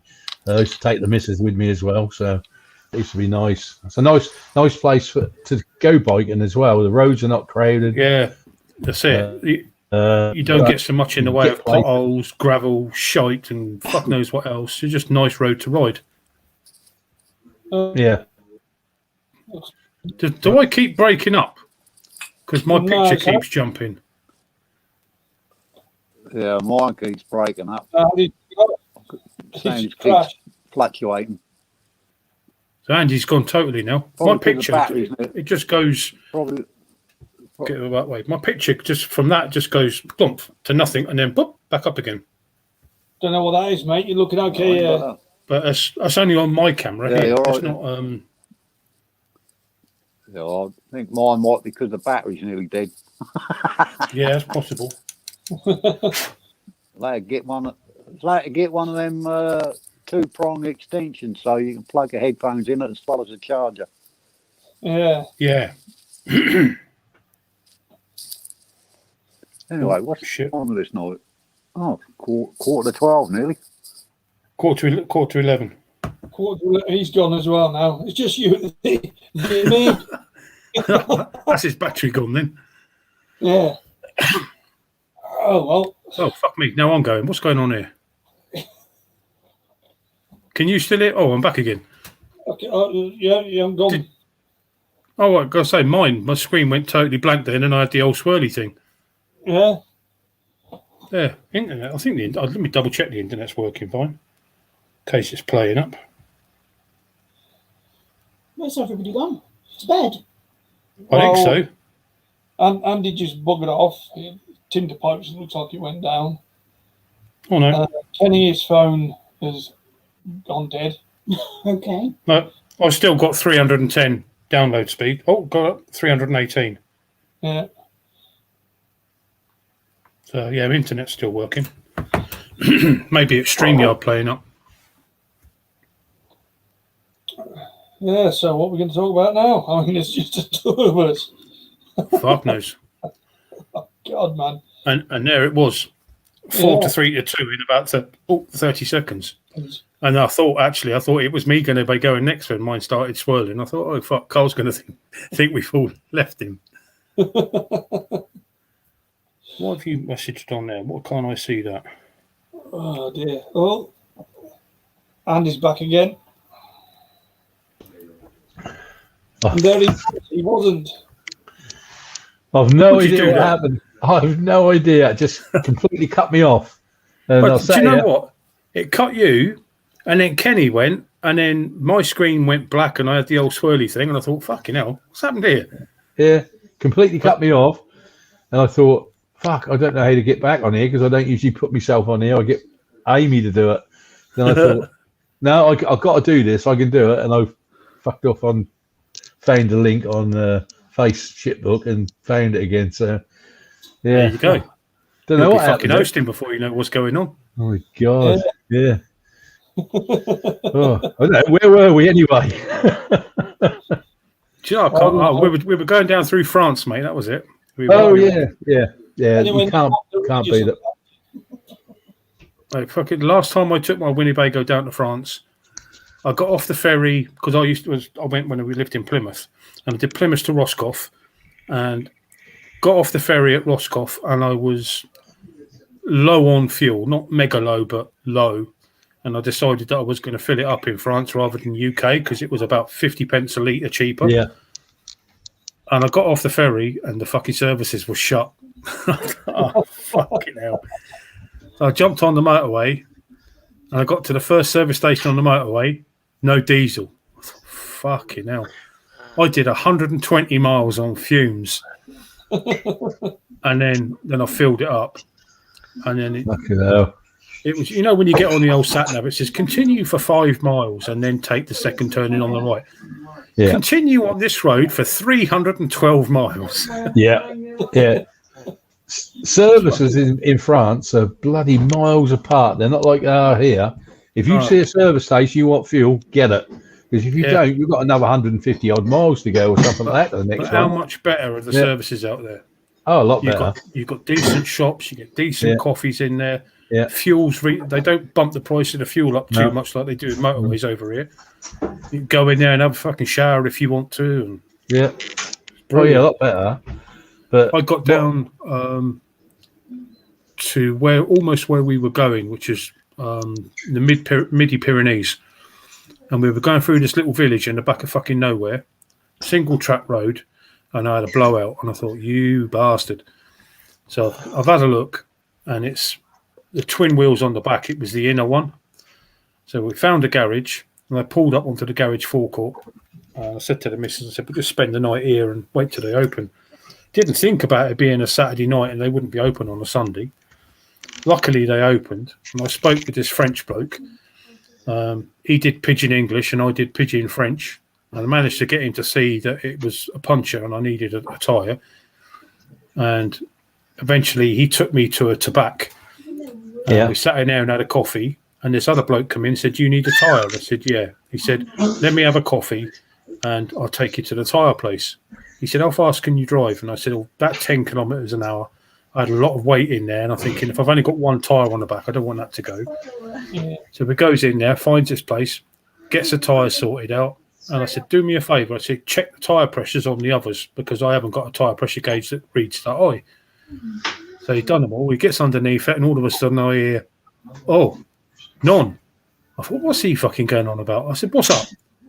See, Regarde. I thought, oh, fuck me. So I'm underneath it having a look, and the other inner tyre has got a lump the size of a golf ball on the side of it. And I thought, you bastard. Ready to blow. What it had done was, I think it had gone over a block from a pallet. You know, the blocks of wood they have in the corners. I think it had gone over a block, and it had fucking worn the inside. And then when the one had popped, it flung the block of wood out. Yeah. And that was the only tyre he had on the shelf. Well, he had a fucking mountain of truck tyres out the back, all part worns. Hour and a half, we were sifting through these fucking tyres trying to find the right size. Eventually, I found one. Cost me €10. I said, have 20 euros cash, mate. I'm happy with that. But he was quite happy because I had the hydraulic jacks on it. He didn't have to jack the fucking thing up. I got all four wheels off the floor with the hydraulics. Yeah. Did that. That was lucky, and then that was it. We were down there a couple of 3 weeks, and then had to turn around and bring it all back. Yeah, it's a lovely place to go to. I must admit, you know, like I say, I've been down to Le Mans a couple of times for the MotoGP. Me and the missus in the past, we used to enjoy that. Spend a week down there, you know. I'm quite tempted to go to Le Mans this year. Yeah, I do like Le Mans. There's a good atmosphere there. So many bikes. I've never seen so many bloody bikes. But they reckon it's about 100,000 bikes there altogether in them car parks. As far as the eye can see is motorbikes. I said a couple of years ago I was going to do, you know, remember on Top Gear they used to do these stupid challenges, buy a car for like 200 quid and see how far they could drive it. Yeah. I decided to do one of them type of challenges with half a dozen of mates, and we all had a £500 budget. But that £500 budget had to pay for the ferry to get you across there as well. And we had to buy a car, get your crossing money, drive down there, camp in the car, and then drive back. And then if you could sell the car when you got back, you could have some of your money back. And I bought a Volvo 740 Estate. And you know, that thing, it was fucking, there was so much room in the back. Just laid all the back seats down. I put a double mattress in the back, and that was me, mate. Fucking happy as Larry. But we cancelled the trip, but I still kept in it for a week. You got to get something out of it. Yeah. I used to fucking take it to work at fucking stupid o'clock in the morning, have an hour's kip, and then I ain't got to worry about driving to work. You know, was that down to Le Mans, was it, or just to France? No, it was going to be to Le Mans, but we cancelled. So we just went for a drive. But I'm looking at the calendars for next year, and I was looking through. Yeah, I looked through MotoGP and World Superbikes, and I can't remember which of the two. One of them's knocked Thailand off the calendar. I think it's World Superbikes have knocked it off. All right. But it's MotoGP's on at about the same sort of time that we normally go. So I might actually get two foreign races in this year with any luck. I might get Le Mans and I might get Thailand or Malaysia. That'd be Malaysia sounds nice, but that's hot though, isn't it? That's really humid and hot. Yeah, I mean, pretty much their temperature is between 30 and 36 all year round. Doesn't really change very much. Humidity, isn't it? Just gets very Humidity, isn't it? I didn't find it that bad. We normally go about October time, and that's just at the end of the rainy season. So you might have 3 days of no rain. Then you might get the next 3 days, you've got monsoon. But 5 minutes after the monsoon's finished, it's fucking dry again. Yeah. It just dries out so quick. You know, you can have rivers running down the road. 5 minutes later, it's bone dry again. So we didn't mind. The track I'd always want to go to is Aragon. I don't know why I'm attracted to that track. I'd like to go to that Spanish track, Aragon. That looks spectacular. Yeah, really does. In the middle of nowhere as well, isn't it, apparently. Yeah, I like the look of Aragon. I'd like to go Brno as well. Yeah. In the Czech Republic. I've never been to Assen. I've never been over to Assen, but they say that's a good track. It's Holland, isn't it? But but Aragon is the one I'd like to go and see actually. But maybe one day. You never know. Might win the lottery. Won't be this week because I got the ticket. I ain't got one this week, so I know I ain't going to be a winner. I'll win it. I'll tell you what, if I win it this week, I'll pay for you to go, Assen. Thank you, mate. Aragon. Or Aragon. I'll tell you what, you can go both. Okay, mate. Okay, Aragon. 114 million this week. Oh, God. So I'll give up and buying them, actually. I give up about a year ago. I stopped buying them. I don't buy them for the ordinary lottery anymore. I'll just get the Euro Millions. Yeah. You got more chance of getting hit by a meteorite than winning that. You got more chance of getting fucking hit twice now because they put the what was it 48 the number or 49 or something the numbers went to, and they got to something stupid like 60 odd now. Fucking hell. So it was one chance in 17 million or something. It's now gone up to 1 in 35 million. Fucking hell. Something ridiculous like that. So there's one chance in no chance at all. Yeah. What's happened to bloody Weggy tonight? The freaking. He's not coming to play, mate. He sat there on the settee being a girl's blouse. Oh, right.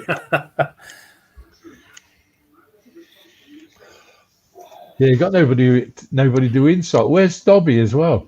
Yeah, he's at work. Yeah, Dobby was doing a different shift.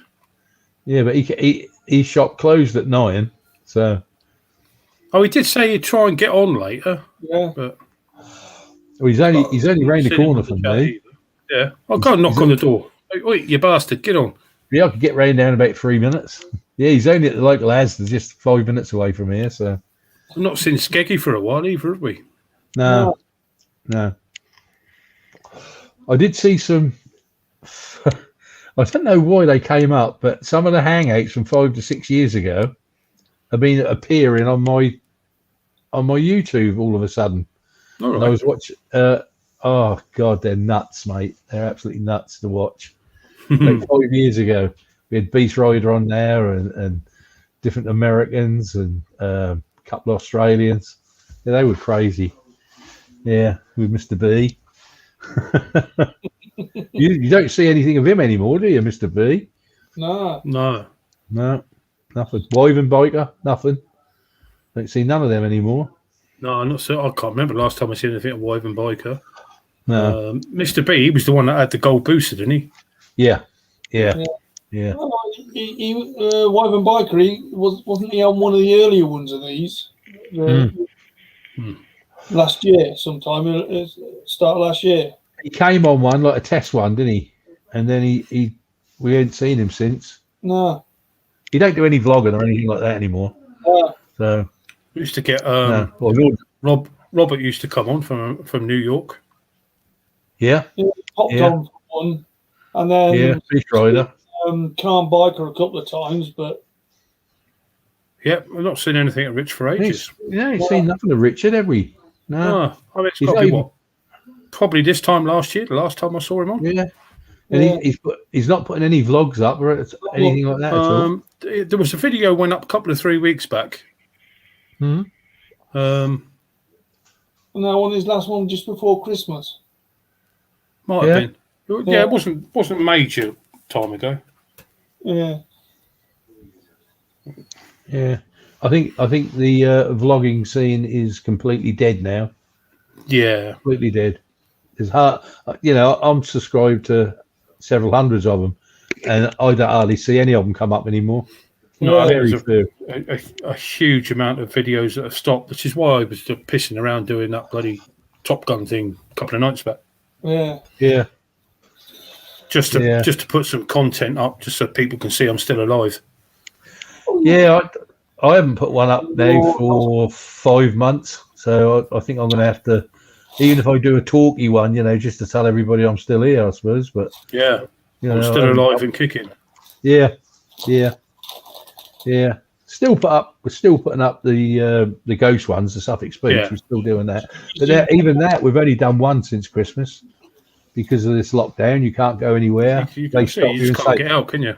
where you go, and you go, well, I'm going ghost hunting. They're going to fucking fine you, aren't they? Yeah, it's not Yeah. essential travel, is it? No, not really, is it? I'm essential travel because I've got to go and catch a ghost. They're going to fine you. So that's piss you off really. What are you Went down munching, my club- Carl? Cheesy balls, mate. All right. I ain't going there. Yeah, I went down my club today for the first time. Well, to meet the accountant and whatever. And that's so sad to walk into a big old club like that. It's cold, and no life in it, and you think, Yeah, fuck's sake, just when can we open? proper when empty, can innit? when can we get this place up and running and people back in here enjoying themselves and that, having a drink and the oldies playing their bingo and all that sort of stuff, There he is. Hey. It's not Hello. We've just been Evening. talking about you, Dobby. Yeah. Oh, have you? Yeah. I said, Oh, what where's do you where's that little fucking goblin? Yeah. Where's that little fucking goblin? Oh, God. Well, at least you come on, Dobby. We ain't seen nothing of Weggy tonight. He's been a little No, bit not tonight. hiding up tonight, I think. Oh, is he? Oh, Yeah. bless him. He's probably, Yeah. poor boy, he's probably He's- tired. You know what you like when you get to your 80s? Yeah. He's probably Yeah, had his fucking me, 'cause I'm jab, older than isn't he? He's probably had his Say again? jab today, so he's tired probably. Yeah. It's over 80s first, isn't it? Yeah, Yeah, they're doing some yeah. over 70s now as well. Oh, well, yeah, that's probably why he's fucking feeling tired and he's had his jab in, isn't he, over 70s? I reckoned he was getting it wet. Oh. Yeah. Are you in it? Well, good evening. On that note, good evening, everyone. Good evening. How is everyone? Sorry I'm a bit late to the ball, but Yeah, all good. Yeah, we had a, although really fucking tired now. yeah, I'm going to be on here much longer myself, so I have got to get up and I've got 4 days of shit coming my way. So, oh, bless you. Yeah, Yeah, I'm I got definitely too early late start for in the the party. morning. huh? I was just about to say good night when Pete come up, so I'll give him a few minutes. All right. Poor I old always boy. here think it's him turning up. And I've fucked off. I bet you what you like. He's going to fuck off in a minute. I will actually fuck off in a minute. But I will say before I go, I will say I like the new can. The new can? You got a new can on your bike. No. You polished it.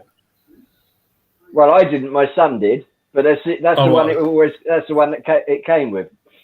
Oh right, it looks Yeah. new. He's obviously done a good job polishing it. When I see the new stand fitted, Yeah. I thought it was a new can as well. Sounds nice. No, it wasn't.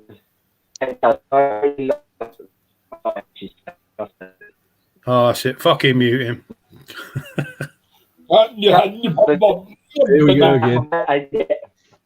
Up Nina.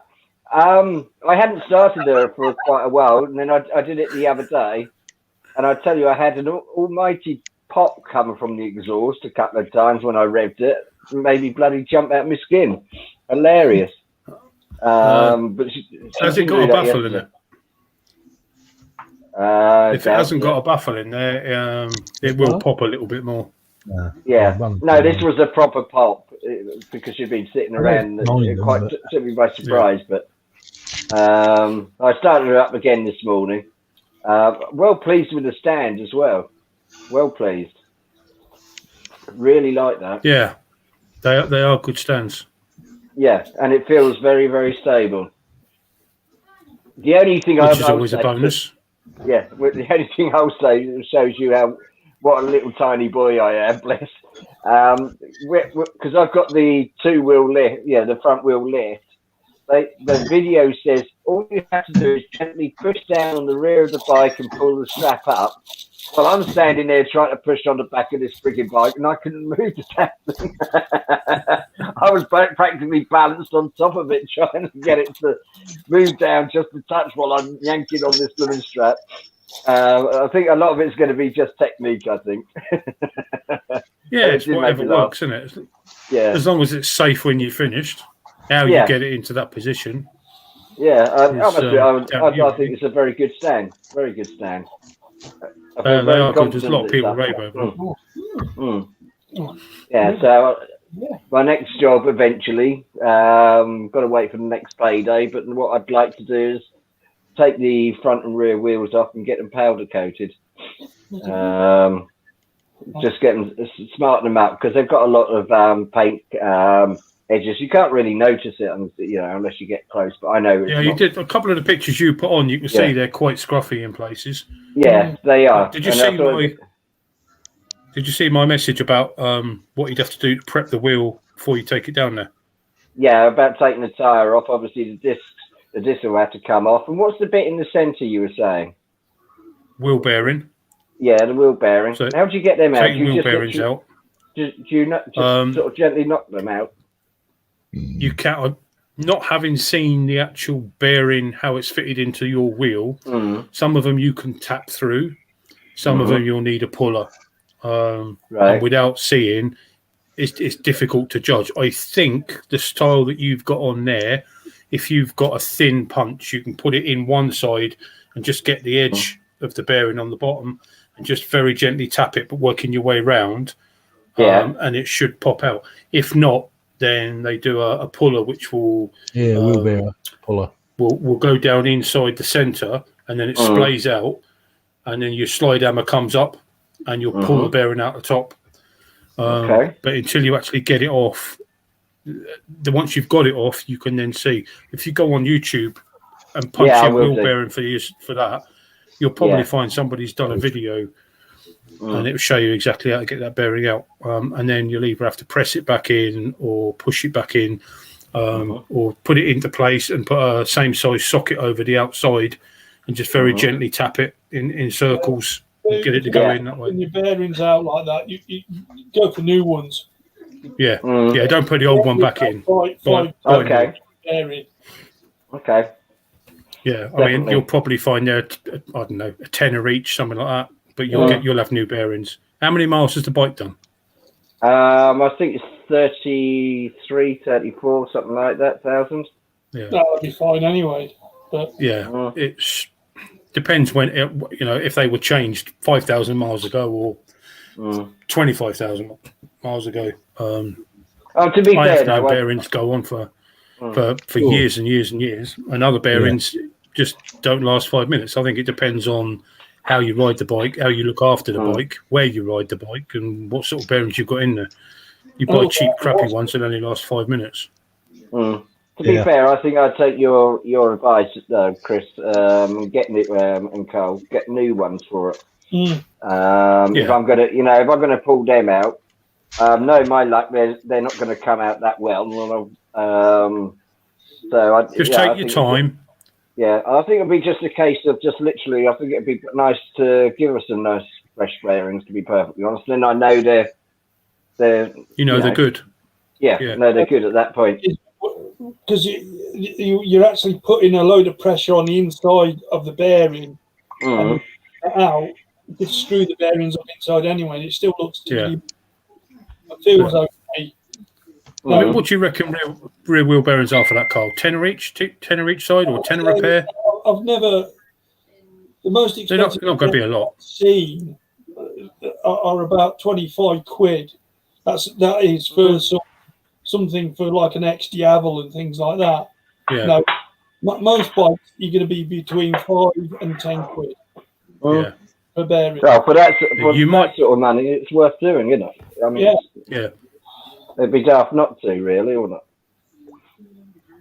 Well, if you're going to take the wheels off, you might as well change the bearings for what it's going to cost. It's not going to cost a lot anyway.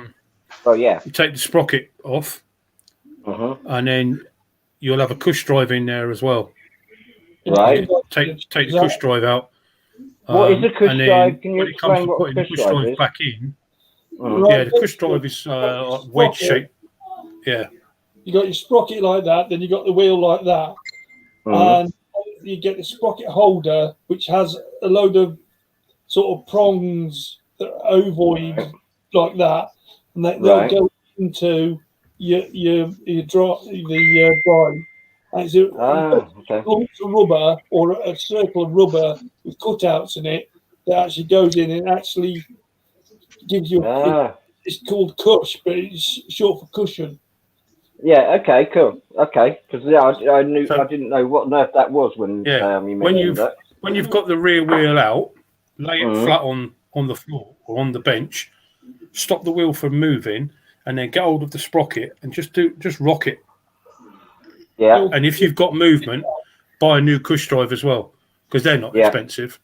And then when you come to put it back in, just put a very, very small smear of rubber grease on it just to help slide it in. Okay. Well, I must admit, I mean, the cush drive and the wheel bearings, I'll change over anyway. That would be part and parcel of, making the wheel, freshen up the wheels. So I might as well. If you haven't got any movement in it, I wouldn't worry about changing the cush drive, as long as it doesn't look like the rubber's perished. Yeah. And you haven't got any movement when you get the sprocket. I mean, not side to side, but clockwise, anti-clockwise, the way that the chain would be. Yeah. Circular, and you won't get a lot of movement. You might only get like a millimetre of movement. But if you can feel it won't click because it's rubber. But if you can feel it, No, I know what you mean. Way, just like that. Okay. Yeah. Then change it. I mean, I expect a cush drive's probably 20, 25 quid, something like that. I presume they have that in the front wheel as well, do they? No. No, that's just in the rear wheel. So it's bearings are being both the front and rear, and then the cush drives in the rear only. It probably, not necessarily 100%, but probably you'll have 2 bearings on the front wheel and 3 bearings on the back. Okay. Yeah, because you'll have one on the sprocket carrier as well. Sprocket thing as well. Okay. Well, that's going to be. So you'll have an inner and an outer. Yeah, you'll have one on the sprocket carrier when you take that bit off, and then the boot should be an inner and an outer on the hub itself. Okay. But did you get a Haynes manual for it yet, or a workshop? No, not manual? yet. No, I actually might get one. I'll send you a link. Of what you get a free PDF version. All right. Yeah. And that will give you all the specs that you need. It'll also give you all the torque settings for when you're putting it back together, so you can put the right torques on the nuts and bolts and stuff like that. Dead handy. Okay then, thank you. Yeah, thank you very much. That'd be appreciated. That'd be good. I'll do that in a minute. I'll either do it in a minute or I'll do it in the morning. I'm going to go to bed now. Yeah. Well, there's no. Don't be daft. There's no rush, Chris. Whenever you get 5 minutes, mate. Yeah. Oh, I do it while I remember it. Otherwise, it'd be 6 fucking months, and I still won't have done it. Yeah, it's always handy getting yourself like either the PDF file if you can get it downloaded off internet, or spending 50, 60 quid on a workshop manual. It'll save you so much bloody money. Yeah. No. Well, that's your bearings and your cush drive, isn't it? By the manual. Yeah. Yeah. That's it. So yeah. 60 quid, and that's your first service paid for, basically. No, No, because no, the oil and stuff you need to, and bits and bobs you need to buy for your service. And it probably cost you 130 quid, or even 200 odd quid for your service. You'll probably find a second-hand service book on eBay anyway. If you go on eBay and look through the parts department for motorbikes and the books parts, you'll probably find a service book for about 15 quid. You might. Possibly. Yeah. Yeah, it's a good possibility. Better than having a kick in the nuts. Yeah. Right. I'm going to love you and leave you then, guys. I'll say night. So. No, mate. Night, Johnny. Night, Kenny. Chris. Moist. Stitch. Wiggy. Guys. Love you all. Catch you soon. See you later, mate. Nice to see you, Bab. Take care. Bye. I think we're gonna have to have an early one tonight because I'm fucking knackered, mate. Absolutely. I just come off, Dobby. I just come off 82 hours this week, and I'm fucking knackered. And I've got one day off today. Yeah, I've done 82 hours. Yeah, and now I've got to go back for 4 more 12.5-hour shifts starting tomorrow night. Oh, Jesus. So, yeah, ouch. I'm not looking forward to it. I really am not. About time you gave that up, Andy. Yeah, well, I done straight nine straight nights at 12.5 hours, and then I said to my boss, "Can I have 2 days off?" He said yes, and I got one night, and I was back in the next one. At 6 you're o'clock in the morning. taking a piss, aren't you? So I actually had today off. But I'm back tomorrow with 4 more, and that might even be more than that after that's done. But yeah, that's so madness, isn't it? Everybody out there, see you all later. Yeah, see you, be good. Love you all. See you later. Take care, bud. Yeah. Well, then there were 2. Yeah, just me and thee. Yeah, just me and thee. Oh, bless you. So how you been, Carl? Oh, yeah, bored. Like the name says, bored shitless. Yeah, I tell you what, it's very much like that. I mean, I'm working 6-7 days a week. Each day is only a 6-hour shift or a 7-hour shift, so it isn't bad. It's not like Andy, but it's just constant. I've had, I think, only 6 days off since Christmas. But I tell you what, I'm so grateful to have that, because it just means that I've got a reason to get up in the morning. I've got a reason to go out, and it gets me out these 4 walls. I think if I had been stuck at home or in my old job working from home, I think I would have pulled what little hair I've got left well and truly out of my head. I don't think I could have coped. My head wouldn't have tolerated it. Yeah, we're both finding it hard. We sort of sat there trying not. No, I will not lose my temper. I will not do it. Yeah. Yeah.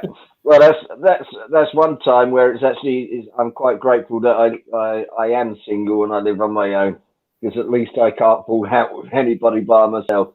And I never seem to win that argument either. Don't want to be falling out. No, it must be hard for everybody. At least I get out and see people. I get to talk to people, chat, have a good laugh with some people. Had the pleasure of being called an arsehole and brain dead by other people, but hey ho, I just wish them a good day, and off they go. Social interaction, mate. Arsehole. Yeah. Oh yeah, I got the other day. Because I wouldn't let her bring her trolley into the self-service bit. She got right out of her pram, and she was striding down the shop down to the till, shouting out, "You're an arsehole! You're an arsehole!" And I just went, "Wait, have a nice day." Just laugh. Yeah.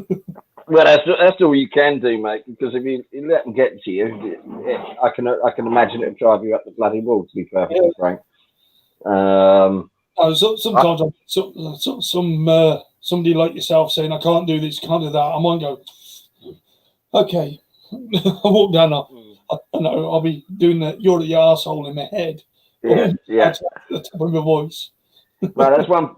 I suppose that's one beauty of the mask. You see, you can sort of mutter Mutty to yourself. obscenities, yeah, and they can't. You know, you don't have to worry if they're deaf and they lip read because they can't see bugger all. Oh dear. No, Yeah. but I must say, I love my job. I really do. I actually had a visitor tonight as well, young man that popped in. Didn't you, Weggy? Hello, Weggy. I think he was surprised to see me not in the vegetable section. You had the troll pop in. Yeah, he popped in. Unfortunately, he didn't have his face covering on correctly because I could actually see his eyes. I was hoping he'd have it pulled right up to here. You know, completely masked out. Yeah. I mean, you have a gimp mask and you're less scared. Yeah. Oh, poor Weggy, he's not going to like me. Oh, dear. He's singing and singing. I hear Norton are well and truly on the way. The sounds of it. Oh, Weggy, go away. Oh, which way are you? Hold on. Oh. That's all right. Weggy's trying to call me on the blooming thing, and it was going on the tablet, going on the phone. I'll just ignore him. Yeah. He's not worth it, is he? Not worth it. Well, the trouble is, he's probably on this stupid bloody face thing, knowing him. You know, that stupid Snapchat or whatever he likes playing with at the moment. FaceTime. I don't know. Yeah, but Norton are well and truly on their way back again, aren't they? This Indian company. But apparently they've got all the factories as good as set up, ready to start producing again, I read the other day. Yeah. Well, what are they doing? Oh, it's somewhere in the Midlands, isn't it? Yeah, somewhere. I can't remember where. There's no point asking me. No. Somewhere in it's somewhere up there. Up that way or that way. Yeah. It's over my head, so I don't care. Yeah, I'd be interested to see how that. Be interesting to see how this new Indian company actually gets on with it. Quite frankly, a few Indian companies buying stuff, aren't they? Left, right, and centre. Yeah. Because they took. They're buying all sorts of European marks and British marks. So they're obviously looking to capitalise on the old brand names. Let's just hope they can do it justice. It'll be good. Yeah. Well, what you said something in the hangout. Hold on. Oh, was he? Yeah, he's doing. Yeah, got a video of a chimp and. Oh dear.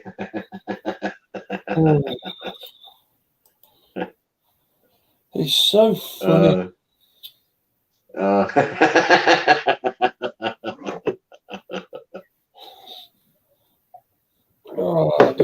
Well, so there you go. That's going to be my next project. What? Trying to work out how to take two wheels off and get all the bits and pieces off and get them powder coated. Yeah. I'm trying to think what. I think I should stick with the same black as they were painted when they were factory. But personally, I think powder coating. No. No. Isn't that supposed to be a lot more sturdy?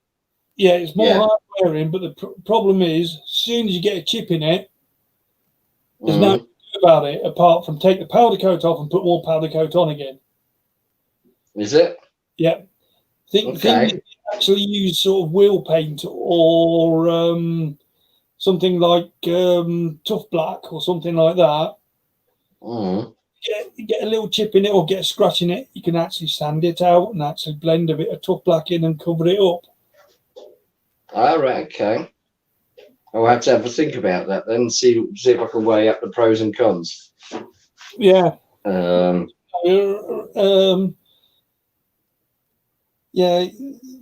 there's pros and cons. You'd probably get away with a couple of tins of Tough Black that was going to cost you about 18 quid. Mm. You have a tin sat on the sat in your house is probably better because it's actually keeps it warmer. You have a tin of that sat in your house, and if you actually get a chip or scratch or whatever, you can actually give it a good little bit of a sand, squirt some more Tough Black on, and blend it in, or even give it a whole wheel of rub down and actually give it another quick Tough Black. Okay. Yeah, I'll have to have a good old nose into that and see what I can do there. Whatever depends, whatever you use. But I've always found that I prefer painting the wheels. Because if you get tire changed and you happen to chip your powder coat on it, there's not much you can do about it apart from repowder coat it. And no, that means taking all the powder coat off and actually putting more powder coat, and that's which suddenly costs. Yeah, I'm going to say that suddenly becomes expensive, then, doesn't it? Yeah. So the other thing I've got to Chris was good enough to send me a link for those polishing pads. Oh yeah, those So I'm going to invest in some of them and trying to give it a go. Yeah, have you got what be multi-speed drill? Have you? No, I haven't, but I will. I can pick one up. Yeah. Where you've got the vary speeds on it, so I can pick myself one of them up. That, or you're just going to get a load of swirls. Okay. What's a very naive thing here? Because I mean they have all these different styles of pads and stuff like that. Is there a sort of a combination of products that you should use to, in effect, put on first and then go over with another one? Sort of various types of polishes that sort of complement each other, or you're looking at actually just revitalizing a surface, aren't you? Yeah, that's all I want to do, just to give her a shine. Right. I would recommend you go and look at the Auto Glim. It's AUTOGLYM.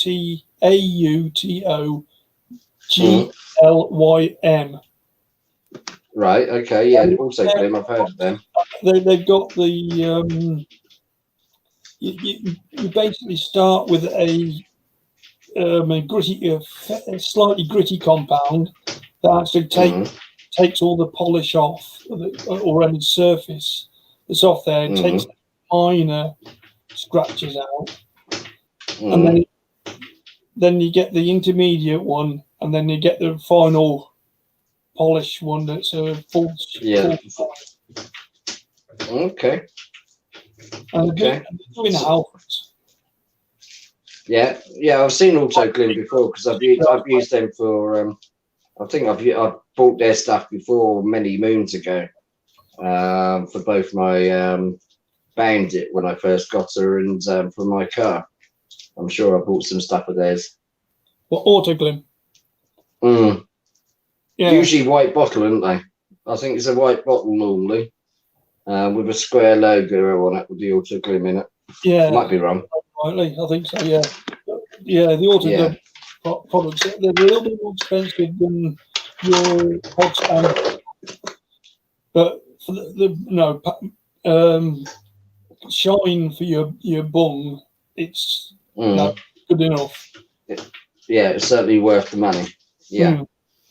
Okay, so that'll be the other project I can do. Yeah. Well, in between getting me wheels off and whatever. So. And then I suppose the next thing will be is do I change the seat, because I quite fancy having the seat recovered and maybe resculpted, but I don't know if it's going to take the edge away from the bike itself, if you know what I mean.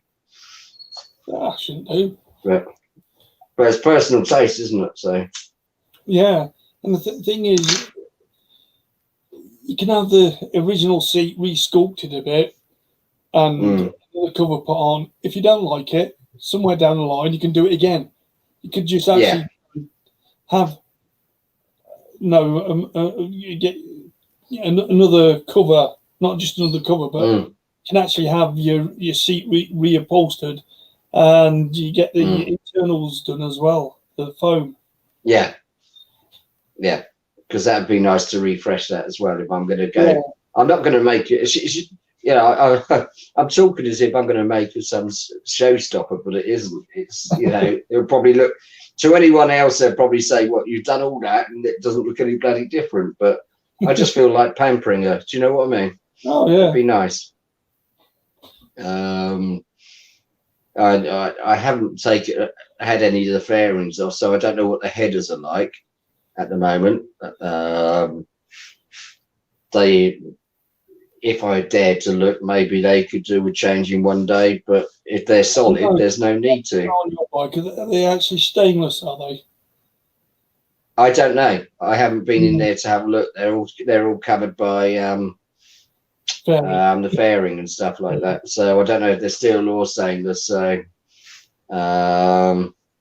what they look like, I don't know. But I can't hear or notice any sort of untoward noises of blowing or anything like that. So they're obviously in usable condition. And to be honest, if they're working, why change them if they're hidden up anyway?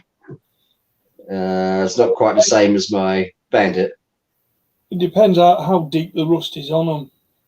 So in wall anyway.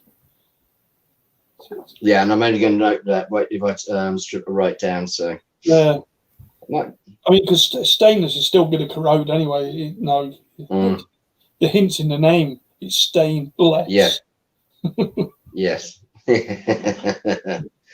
Oh bless. No, I'll stick with my wheels as my first project without getting too ahead of myself. So that'll be the first thing I'll do. Oh, it's always good to plan. It keeps in mind. That'll be the plan.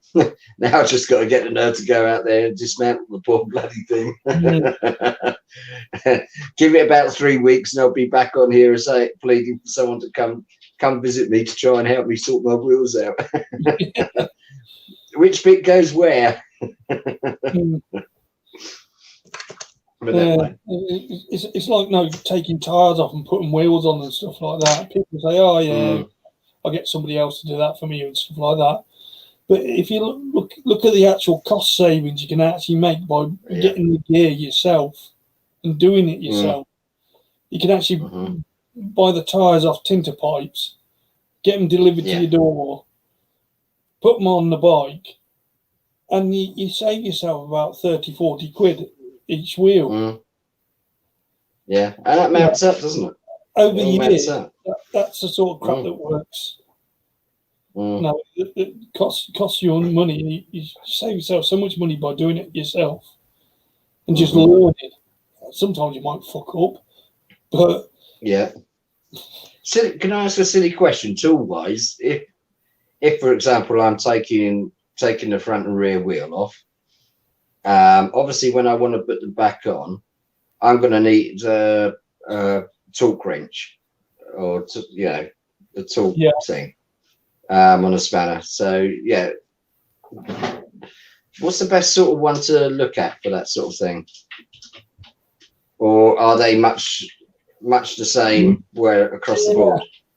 Mate, I would actually go Halfords. Now people take Halfords tools off, but they got a lifetime guarantee on most of them. And for the amount of money you're spending, you're actually getting a fairly decent tool. They're not top of the range or anything like that. But no, I don't want top of the range. There's no point. I'll be using it about 3 times, and that'll be it, sort of thing. Yeah, a Halfords tool. As long as obviously, if you mistreat it, it's going to go a knacker. But if you actually use that tool for what it's meant to be used for, Halfords tools will last you a good long time. Okay. Now, if you need a base toolkit, the 180 to 200 to 220 quid base Halford toolkit will do you just fine. And then you just buy the odd bit that you need, like you might have to spend 10 quid on a 32mm socket or something like that.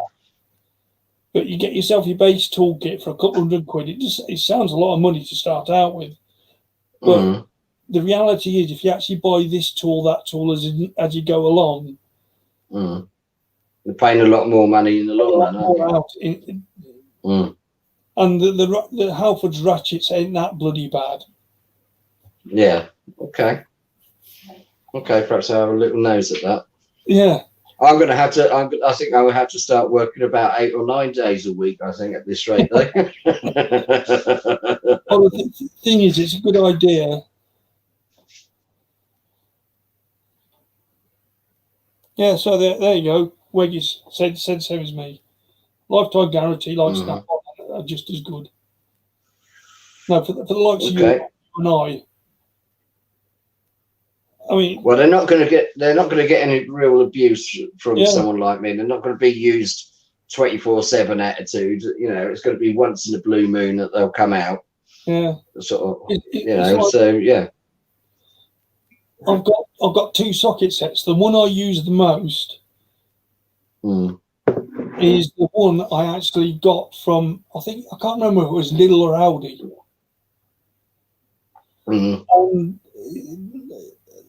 For 90% of the work that I do, that is a perfectly fine tool set. It's a plastic thing. It's got a load of sockets stuck in there. The ratchet's a load of shit, but it's got all the sockets in there. I think it was 19 quid. And I think it goes up to goes up to about 22mm. So no, for most of the nuts and bolts on a bike, it goes go from 3mm to 19mm. Sorry, not most of the nuts and bolts on a bike. That is going to take off. No, that seems to have spending a fortune, doesn't it? But yeah, well, then I can understand people doing it. They're using them for a living, or they're very passionate, and constant with as a sort of amateur, if you like, without knocking people. But for me, I don't need to spend a fortune. I don't need the top gear, because as long as it does what it needs to do, it'll be used probably 3 or 4 blooming times. So, I'm not going to spend a fortune. So, okay, so health as it is, another thing I need to look into. Yeah, and also look into Lidl and Aldi. Their tools, for the price you pay for them, are bloody excellent. I've never had anything, that's actually, unless I've abused it, that has gone wrong. Yeah. Well, there you go. Excellent. Yeah, I mean, if you got a nut that's really tight on and you can't get it off, you then go and get your better tools. But no, what you mean? You mean like a hammer? Yeah. It's not shifting. I know. Get me hammer. Yeah. That's about as much use I am as a mechanic. So, but no, that'd be good. I'm looking forward to it. That's going to be good. But I must admit, the Aberstand, I do like that. It's so simple, so easy. It was 143. Oh, yeah. So it was the Aberstand and the front wheel lift. Yeah. So basically, it gave you 2 more poles and an attachment that slides on. Yeah. The only downside is it's specific to your bike. The Aberstands aren't. To change it to other bikes. Well, what you can do is because my son said that, he said, what happens if you ever sell your bike? You've got a stand that's no good. I said, it's not. It's going to be perfectly fine, because whatever bike I buy, all you do is get fitment kit, Yeah, they just have a little bit of extra that slide in both sides that are made for the swing arm pivot. So the whole concept will work with, well, I presume, an exceptionally high number of types of bikes. Looking at the options they've got, they have their basic, and then they've got these, because they're hollowed out both sides. You can then just slide in the adapters that you need. And they just sit there nice and tight. You don't have to over tighten them. As long as they're on there. Because my boy came round last night. As soon as he walked in, he saw the 2 parcels sitting there. He said, "What's that?" I said, "Oh, it's the bike stand." "Right, can we go and do it now then, Dad?" And that was it. We were out there. I'm in my blooming PJs and dressing gown and standing in my garage trying to put this blooming stand together. But yeah, it was a good laugh. It was a good laugh. It's IKEA for blokes, isn't it? Yeah. Bless him. He's very mad on his cars at the moment. He's determined to pass his test as soon as he can, so he can upgrade his first car to another car. And he said, once I've done that, he says I'd actually like to then start thinking about possibly getting my bike license as well. Yeah. I said, well, do so, because you can only do one thing at a time. Concentrate on the car, then he can go out with his friends and then move on to his bike. So I gave him a little incentive. I told him that if he decides to go for his bike license, he can take my bike out every now and then once he's passed. So we'll see what happens on that score. Trouble is, knowing him, he'll disappear off down the road, and that'll be the last I see of it, because he absolutely loves that bike. He's absolutely mad on it. No, for some reason my lad never got into the bike thing. Well, it's each to their own, isn't it? Yeah. And I've always been bike mad, but I've not been in the biking world because parents and pressure and stuff like that. My first ever bike I rode was back when I was 18, 19. It was one of those silly little Honda, I think it was a 70cc. It was a white thing with a long seat on the back with a flowery pattern. Yeah, I know. It actually belonged to our neighbour, and she was going for a 3-month holiday stroke work to Yugoslavia. So it shows you how far back that is, because obviously Yugoslavia hasn't been around for a long while now, as such. And she said, "Will you keep my little bike running?" And I said, "Yeah, all right." Within the fortnight, I'd smashed it into the back of a Lancia and wrote it off and nearly wrote myself off. So I think trying to persuade my parents to allow me to have another bike was a waste of time after that. And I never got round to it until I was in my 40s. First WD-40, then a torch. What, so you can see what you're looking at? And everyone's not a grab the angle grind. Oh, angle grinder. Now I like those. Yeah. You get that. You get the cap off a body.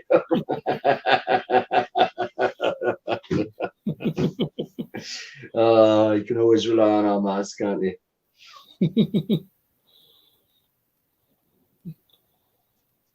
But, 500 quid for a skylift. But there again, I paid nearly 400 quid for my bench lift. Yeah, because I can't remember who said something when I put on the Facebook page. Someone mentioned the sky lift, so I actually looked at it just out of interest. Yeah, absolutely brilliant contraption, absolutely brilliant. And you just literally have to pump it with your foot to lift the damn thing up, and off it goes. No trying to muscle anything around. So then I thought I'd have a look at the price and see what that was. And when I saw 480 quid or whatever it was, I thought, No. No. I'll either struggle myself or wait until my boy can come round. It's quite frankly. Yeah, it's like, But I went for the because my back was killing me. Mm. I was working on the bikes on the deck, and I just went for that, and it was so much easier just having a lift. You can roll the bike on, pop it up in the air. Up it goes. Yeah. Yeah.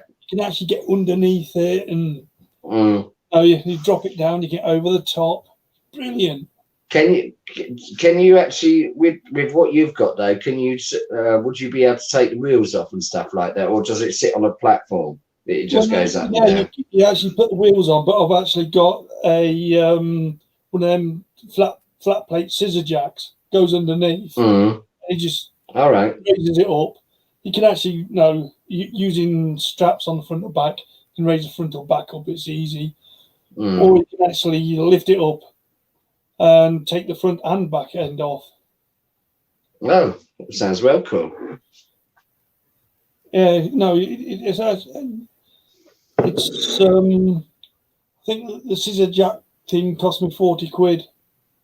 And the whole lift, the bench lift was 400 and about 400 quid, I think, something like that. Yeah, I mean that skylift is basically their rabbit stand, but with this additional bit, almost like I was looking at a video yesterday, and it's quite weird when you watch the video because you can literally tip the bike nose completely up like that, or tail down like that, or level, or whatever you want. And I don't know if I'd want to have my bike up like that. Yeah, Weggy's off. No, Weggy. Weggy's off, is he? No, Wegs.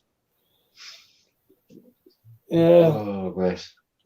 I mean, I suppose if you can sort of lift the front wheel up and the Skylift one, you can actually, it's got wheels on it, hasn't it? You can move it around. Yeah, you can move it around and everything. Yeah. It's all rather posh.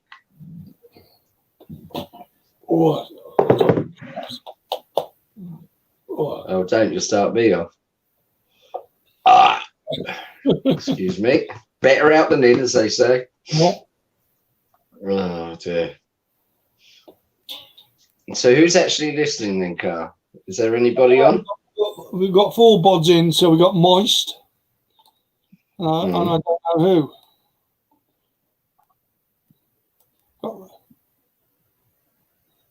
I don't know if Ken is still in.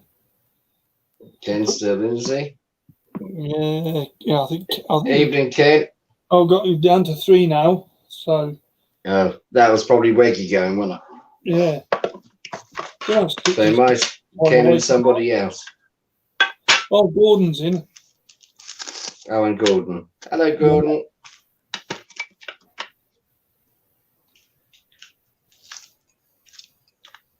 I'll see you. I'll tell you what, Moist. I can taste my farts, mate. Yeah. I tell you what, some of mine were so bad, even I walk out the room. That was one. I did once. Sounds terrible. It's the warden back. I can taste his fucking farts as well.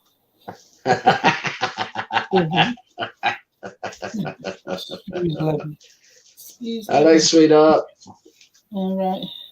Okay. Don't think I liked that.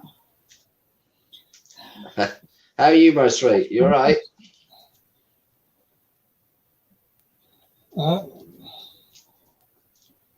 Yeah, that's all right. Yeah. Slightly muddy, but not too bad. What is it, Carl? He's off to Betty Babies. All love. You're not very well. Oh no, he's mentally crazy. He's off his fucking head. Who, Pete or Weggy? Well, probably both. Don't you drag me into this. Just because I'm late to the bloody party and everyone else pisses off. Yeah. I'll try not to take it personal. Oh, bless. Mm. So how are you, dear? You all right? Yeah. Yeah, it's a bit hard to say any more than just yeah nowadays, isn't it? Yeah, I'm just fucking bored. Mm. I know it's awful, isn't it? Yeah. Well, I've got told I've got a load of holiday I've apparently got to take before the end of March. So they said I've got 2 weeks and 2 days to take off, and so they've allocated me a fortnight off, and it's the first fortnight off that I have had for probably about 15, 16, 17 years, and I'm going to have a fortnight off. And I can't go any freaking where. I can't even just nip down to my local and see my friends. You go for a walk and you'll get shot. Oh my God. I would say to them, like, okay, then when's the last two weeks of the time I can take it off? You might actually be out of some sort of lockdown then. No, it's got to be taken by the end of March. Yeah, by the end of March. Last 2 weeks in March, you might be able to actually go somewhere. You might even because you might be in tier 4, which means you can go out for a ride with 2 people. Oh no, I'll be. They've given me in February, the last week in February, and the first going into the first week of March. Oh, that's what I've been allocated. So that ain't too bad. Give me the last 2 weeks. Yeah, they'll come out of lockdown the week after that, won't they? Yeah, bound to. and then I'll be run off my feet at work because everybody's coming out for the day. Yeah. Disaster. Well, at least it gives me a chance to catch up with my laundry and do my housework and all that bullshit. Well, I don't think so. I certainly won't be going out doing the gardening. I'll tell you that now. I can't stand it. I hate gardening. Bugger that. Mm. Do you know, we don't often get snow in the Midlands. In Coventry. We have our own little micro. Yeah. Climate. Yeah. We're on a hill, but we're also in a little bowl at the top, and it's sort of just over the top of us. We get snow, but everybody else is snowed in, and we're just like, oh, all right. It was raining. No, I must admit, it's very rare that we actually get so much snow that you get snowed in around the Ipswich area. It's on the coast, so very rare. Yeah. It helps, it just sort of clears it away. We never have any hassle like that. I think there's only been 1 year that I can remember that I can actually get to work because of it. And that was 9 years ago, I think. I think our last one was there was the one where when you worked in Birmingham, you couldn't get home. And you were trying to get home on. Yeah, I was part way home, and it just got too dangerous on the bike.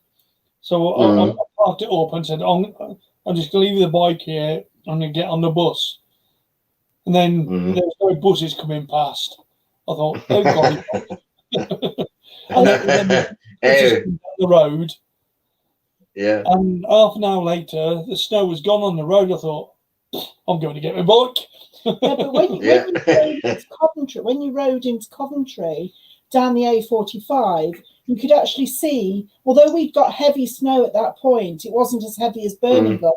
You could actually see the snow sort of go down. Yeah. You come to the edge, don't you? Yeah. Yeah. I mean, it's quite. We woke up. We literally had no snow the day previous. Nothing. No forecast. Absolutely nothing. And then we woke up and we opened the back door and it was 6 foot high. Bloody Nora. It literally just went. Whoom.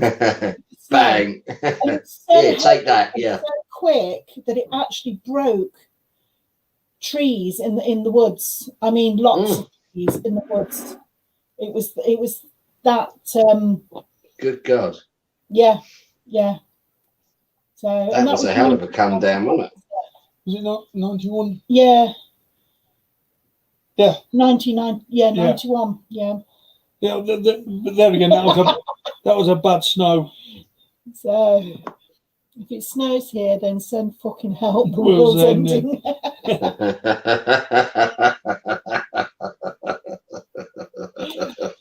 Check it doesn't snow where moisture's coming from. It does snow in Australia. Yeah, but yes, they have known it.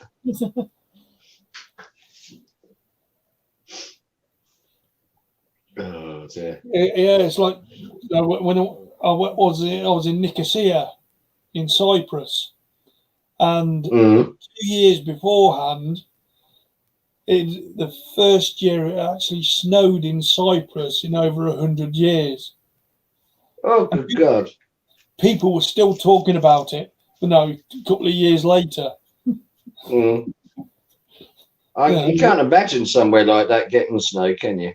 No. I saw on the big.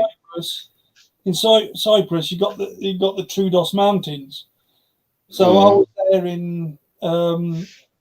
I went over there in January, and we go up snow skiing in the morning, then come down, go to the beach, and go water skiing in the afternoon. Now that is a life, isn't it? Yeah. Oh, bless! How cool is that? I don't know how you tolerated that. Oh, no. Such a bitch. I got paid for doing it as well. God, yeah. Yeah. I don't know. I really don't know how you can tolerate that. Yeah. I just had to put a blueberry on every now and again. No. Yeah. Yeah. When I was in the army. Wasn't it so Oh, bless you. guard duty? And you're at the border with Turkish Cypriots. Yeah. And there was a Turkish soldier, and he asked you for a light, and he was from Brum. No, he wasn't from Brum. He was a Londoner. He was a Londoner. Yeah. Oh, mate, got a light. Yeah. Hold on. Turkey. He'd been dragged back. Yeah. Born in Turkey. Not in Turkey. Bless him. Born in northern Cyprus, Mm. which is where the Turkish part of Cyprus is, and he's born in northern Cyprus, and he I think he was about 6 months old when his parents went out across to UK, and he'd gone back to meet relatives and stuff like that. He just got conscripted. Oh. He was born on that was one hell of a holiday, wasn't it? All inclusive, and here's a rifle. Get on with it, yeah. Yeah, we started laughing. Oh, you've seen some things, haven't you, Carl? Huh? Oh, over the years, yeah. So are you, Dobbs? Well, for me, I've just seen computers, and that's about it, I think. I wish I'd got into. I tried to get into the RAF when I were a kid. Actually, that's something I really, really wanted to do, and I failed at the last hurdle with the interview and didn't get in. And I'll tell you what, that absolutely knocked me for six, and never tried again. In a way, I wish I had it done, but looking where I am now, if I had it done, I probably wouldn't have had my 3 kids. So yeah, there's always something good to come out of it. Yeah. I went to join the army, and I wanted to go in the military police. The pass for flying colours, everything, but there was an 18-month waiting list to go into the military police. It does. They said to me, I said, well, I'll just go in on another corps or something. And they said, well, actually, no, it's actually, if you want to do the military police, you hang out for the military police because you're a woman. And if you're in another corps or regiment or whatever, it's harder for a woman to actually change to get into the military police. So anyway, there was this 18-month waiting list, and I ended up getting pregnant and having my daughter. So that was it. Well, you had, let's be honest, I mean, if you had 18 months, you had to do something during that time, didn't you? Yeah. There's only so much shopping you can do to busy your time with, isn't there? Well, I you know, because my old man was RAF, I applied to the RAF, and they says your eyesight's not good enough. I applied for the Navy, and they says, nah, your eyesight's not good enough. I applied for the Army. Hold on, 2 legs, 2 arms, head. Yeah, you'll do. Yeah, do. You're human. Yeah. You're a monster. Here's a queen shilling. Yeah, what's 2 and 2? Well, it's between 3 and 5. Okay. Yeah. We're all you can actually do one of the calls. Yeah. What's 2 and 2? Well, they're both numbers. Yeah. I must admit that the one thing I did learn though is I actually found out that I've got a form of colour blindness when I did the RAF things. Yeah. Apparently a mixtures of reds and greens. So, you know, you get certain browns and stuff like that. Yeah. A lot and it's quite find out when they go to join one of the forces. Yeah. I never realised I had that. I mean, this is going back, and then after all that, I got married to my first wife and everything. We bought this carpet for the bedroom that she fell in love with, and it was this sort of nice sort of mottled brown sort of thing. You know, it sounds awful, but it was, I suppose, nice. She liked it. But the worst part of it was, because of my colour blindness with the mixtures of the colours, literally because I argued the case that we should have the carpet actually pulled up because there's a defect in it and no one else could see it, because literally as you walked in the door there was this big sort of like a circle, like a puddle where it looks burgundy and red. Everything else looks like I presume it was supposed to be, except for this patch, and that was right by the door as you walked in. And I totally did my head in. I was looking at this carpet saying, no, there's something wrong with this. And everyone's looking at it, no, it looks fine to me. And they couldn't understand. They couldn't understand that what I could physically see was this puddle of red in amongst all this brown. Now, if that patch of carpet had been under the bed, I wouldn't have known about it. Well, it was quite strange. Quite strange. But the usual question I then get is, well, what do you do at traffic lights if you've got this mixture of, if you've got reds and greens attitude? I said, well, I don't worry about them. I just go. If no one stops, I just carry on. But it is not as simple. Colour blindness is not as simple as mixing up red and green. No, it isn't. It isn't. Because people, when you say that, people tend to think, oh, well, I'm seeing red, so you're seeing green. And it isn't as simple as that. It's more. No, it isn't that simple. It's it's sort of like, they reckon the base colours are sort of like a red and green, but it's sort of going to be all the mixtures and stuff like that. Oh, yeah. I can look at, and there's been, I must admit, I've had several cases where, I sort of look at something. I can remember when I first married, we bought this bathroom. And I said, what the hell do you want a fucking green bathroom for? And she said, it's not green, it's almond. I said, no, it's green. I said, the thing is fucking green. Now, to me, it looked, not bright green, but it looked green. It had this tinge of green, and it looked disgusting. And everybody else would insist, no, it's almond, it looks lovely, it's this nice soft colour, blah, blah, blah, getting all fancy with me. And the trouble is, I then had to go and have a wee in this, all I could see was this bloody green toilet. And everybody's else thought was absolutely the dog's bollocks. And I hated it. Absolutely hated it. No. I actually made, in the end, I actually I persuaded her to change it to a pink bathroom just so that I could actually see the sodding colour. It's like when my mum, before she had her cataracts done, she was knitting what she thought were brown bears, brown rabbits, and brown whatever, all these little stuffed toys she was knitting and everything. She knitted a whole warren of purple rabbits. There was a whole teddy bear's picnic of purple bears.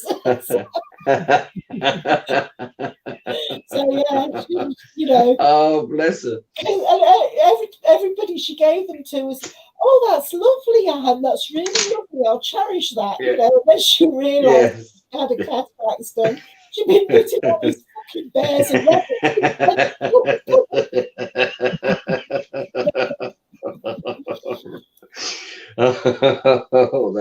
That's a classic, isn't it? Yeah. Oh, bless her cotton socks. Oh, dear. God, I'm a boring fart me though, aren't I? Yes. No, all the bits in the bathroom, the bog, the sink, shower, bath, white, all white. White, yeah. All white. You can add the colour with your shower curtains, your towels, accessories, but you do the box standard bit in white, and anything will go with it. Yeah. And you can, if you get decent ones, they last for years and years and years and years. When you change your bathroom, you don't have to change the bloody bath, No, precisely. Yeah, exactly the point. It's like in the kitchen, isn't it? We've Yeah. got cream tiles, and cream units, but we've got like a concrete style top. But the sink is stainless steel. Yeah. Because we've had friends over the years who've had these fancy sinks, the old butter sinks, yeah. Yeah, and well, the ones that are brown and black and they don't show the watermarks. Yeah. Oh, don't. Yeah, I've got a one of these, not fancy, but it's a brown sink, sort of like caramel, if you like. And I absolutely hate it. Yeah. I'd rather have that ripped out and put a stainless steel one. And my daughter said to me, "But that's so old-fashioned, Dad." I said, "Yeah, but one, you can keep it clean. Yep. Two, it doesn't hold the stains. And you try getting marks off this damn thing when you get marks on it. Yeah. You're scrubbing away for hours. I bloody hate it." Stainless steel one, you get a scourer. Yeah. Mark's gone. Mm-hmm. My sister had a dark brown sink, didn't she, when we moved into their house? And oh my God, it looked disgustingly dirty all the time. Yeah. And it wasn't. That's exactly. No, I know. That's exactly how I feel about this, because even when it's clean, obsessively clean, when I actually go mad and go at it like a nutter, it still looks horrible and dirty because it's that sort of coffee caramel colour. Yeah. And it doesn't matter. And every little tiny speck that you might happen to miss stands out like this, like a bloody great big football out, in front of you. Oh, it drives me up the wall. So.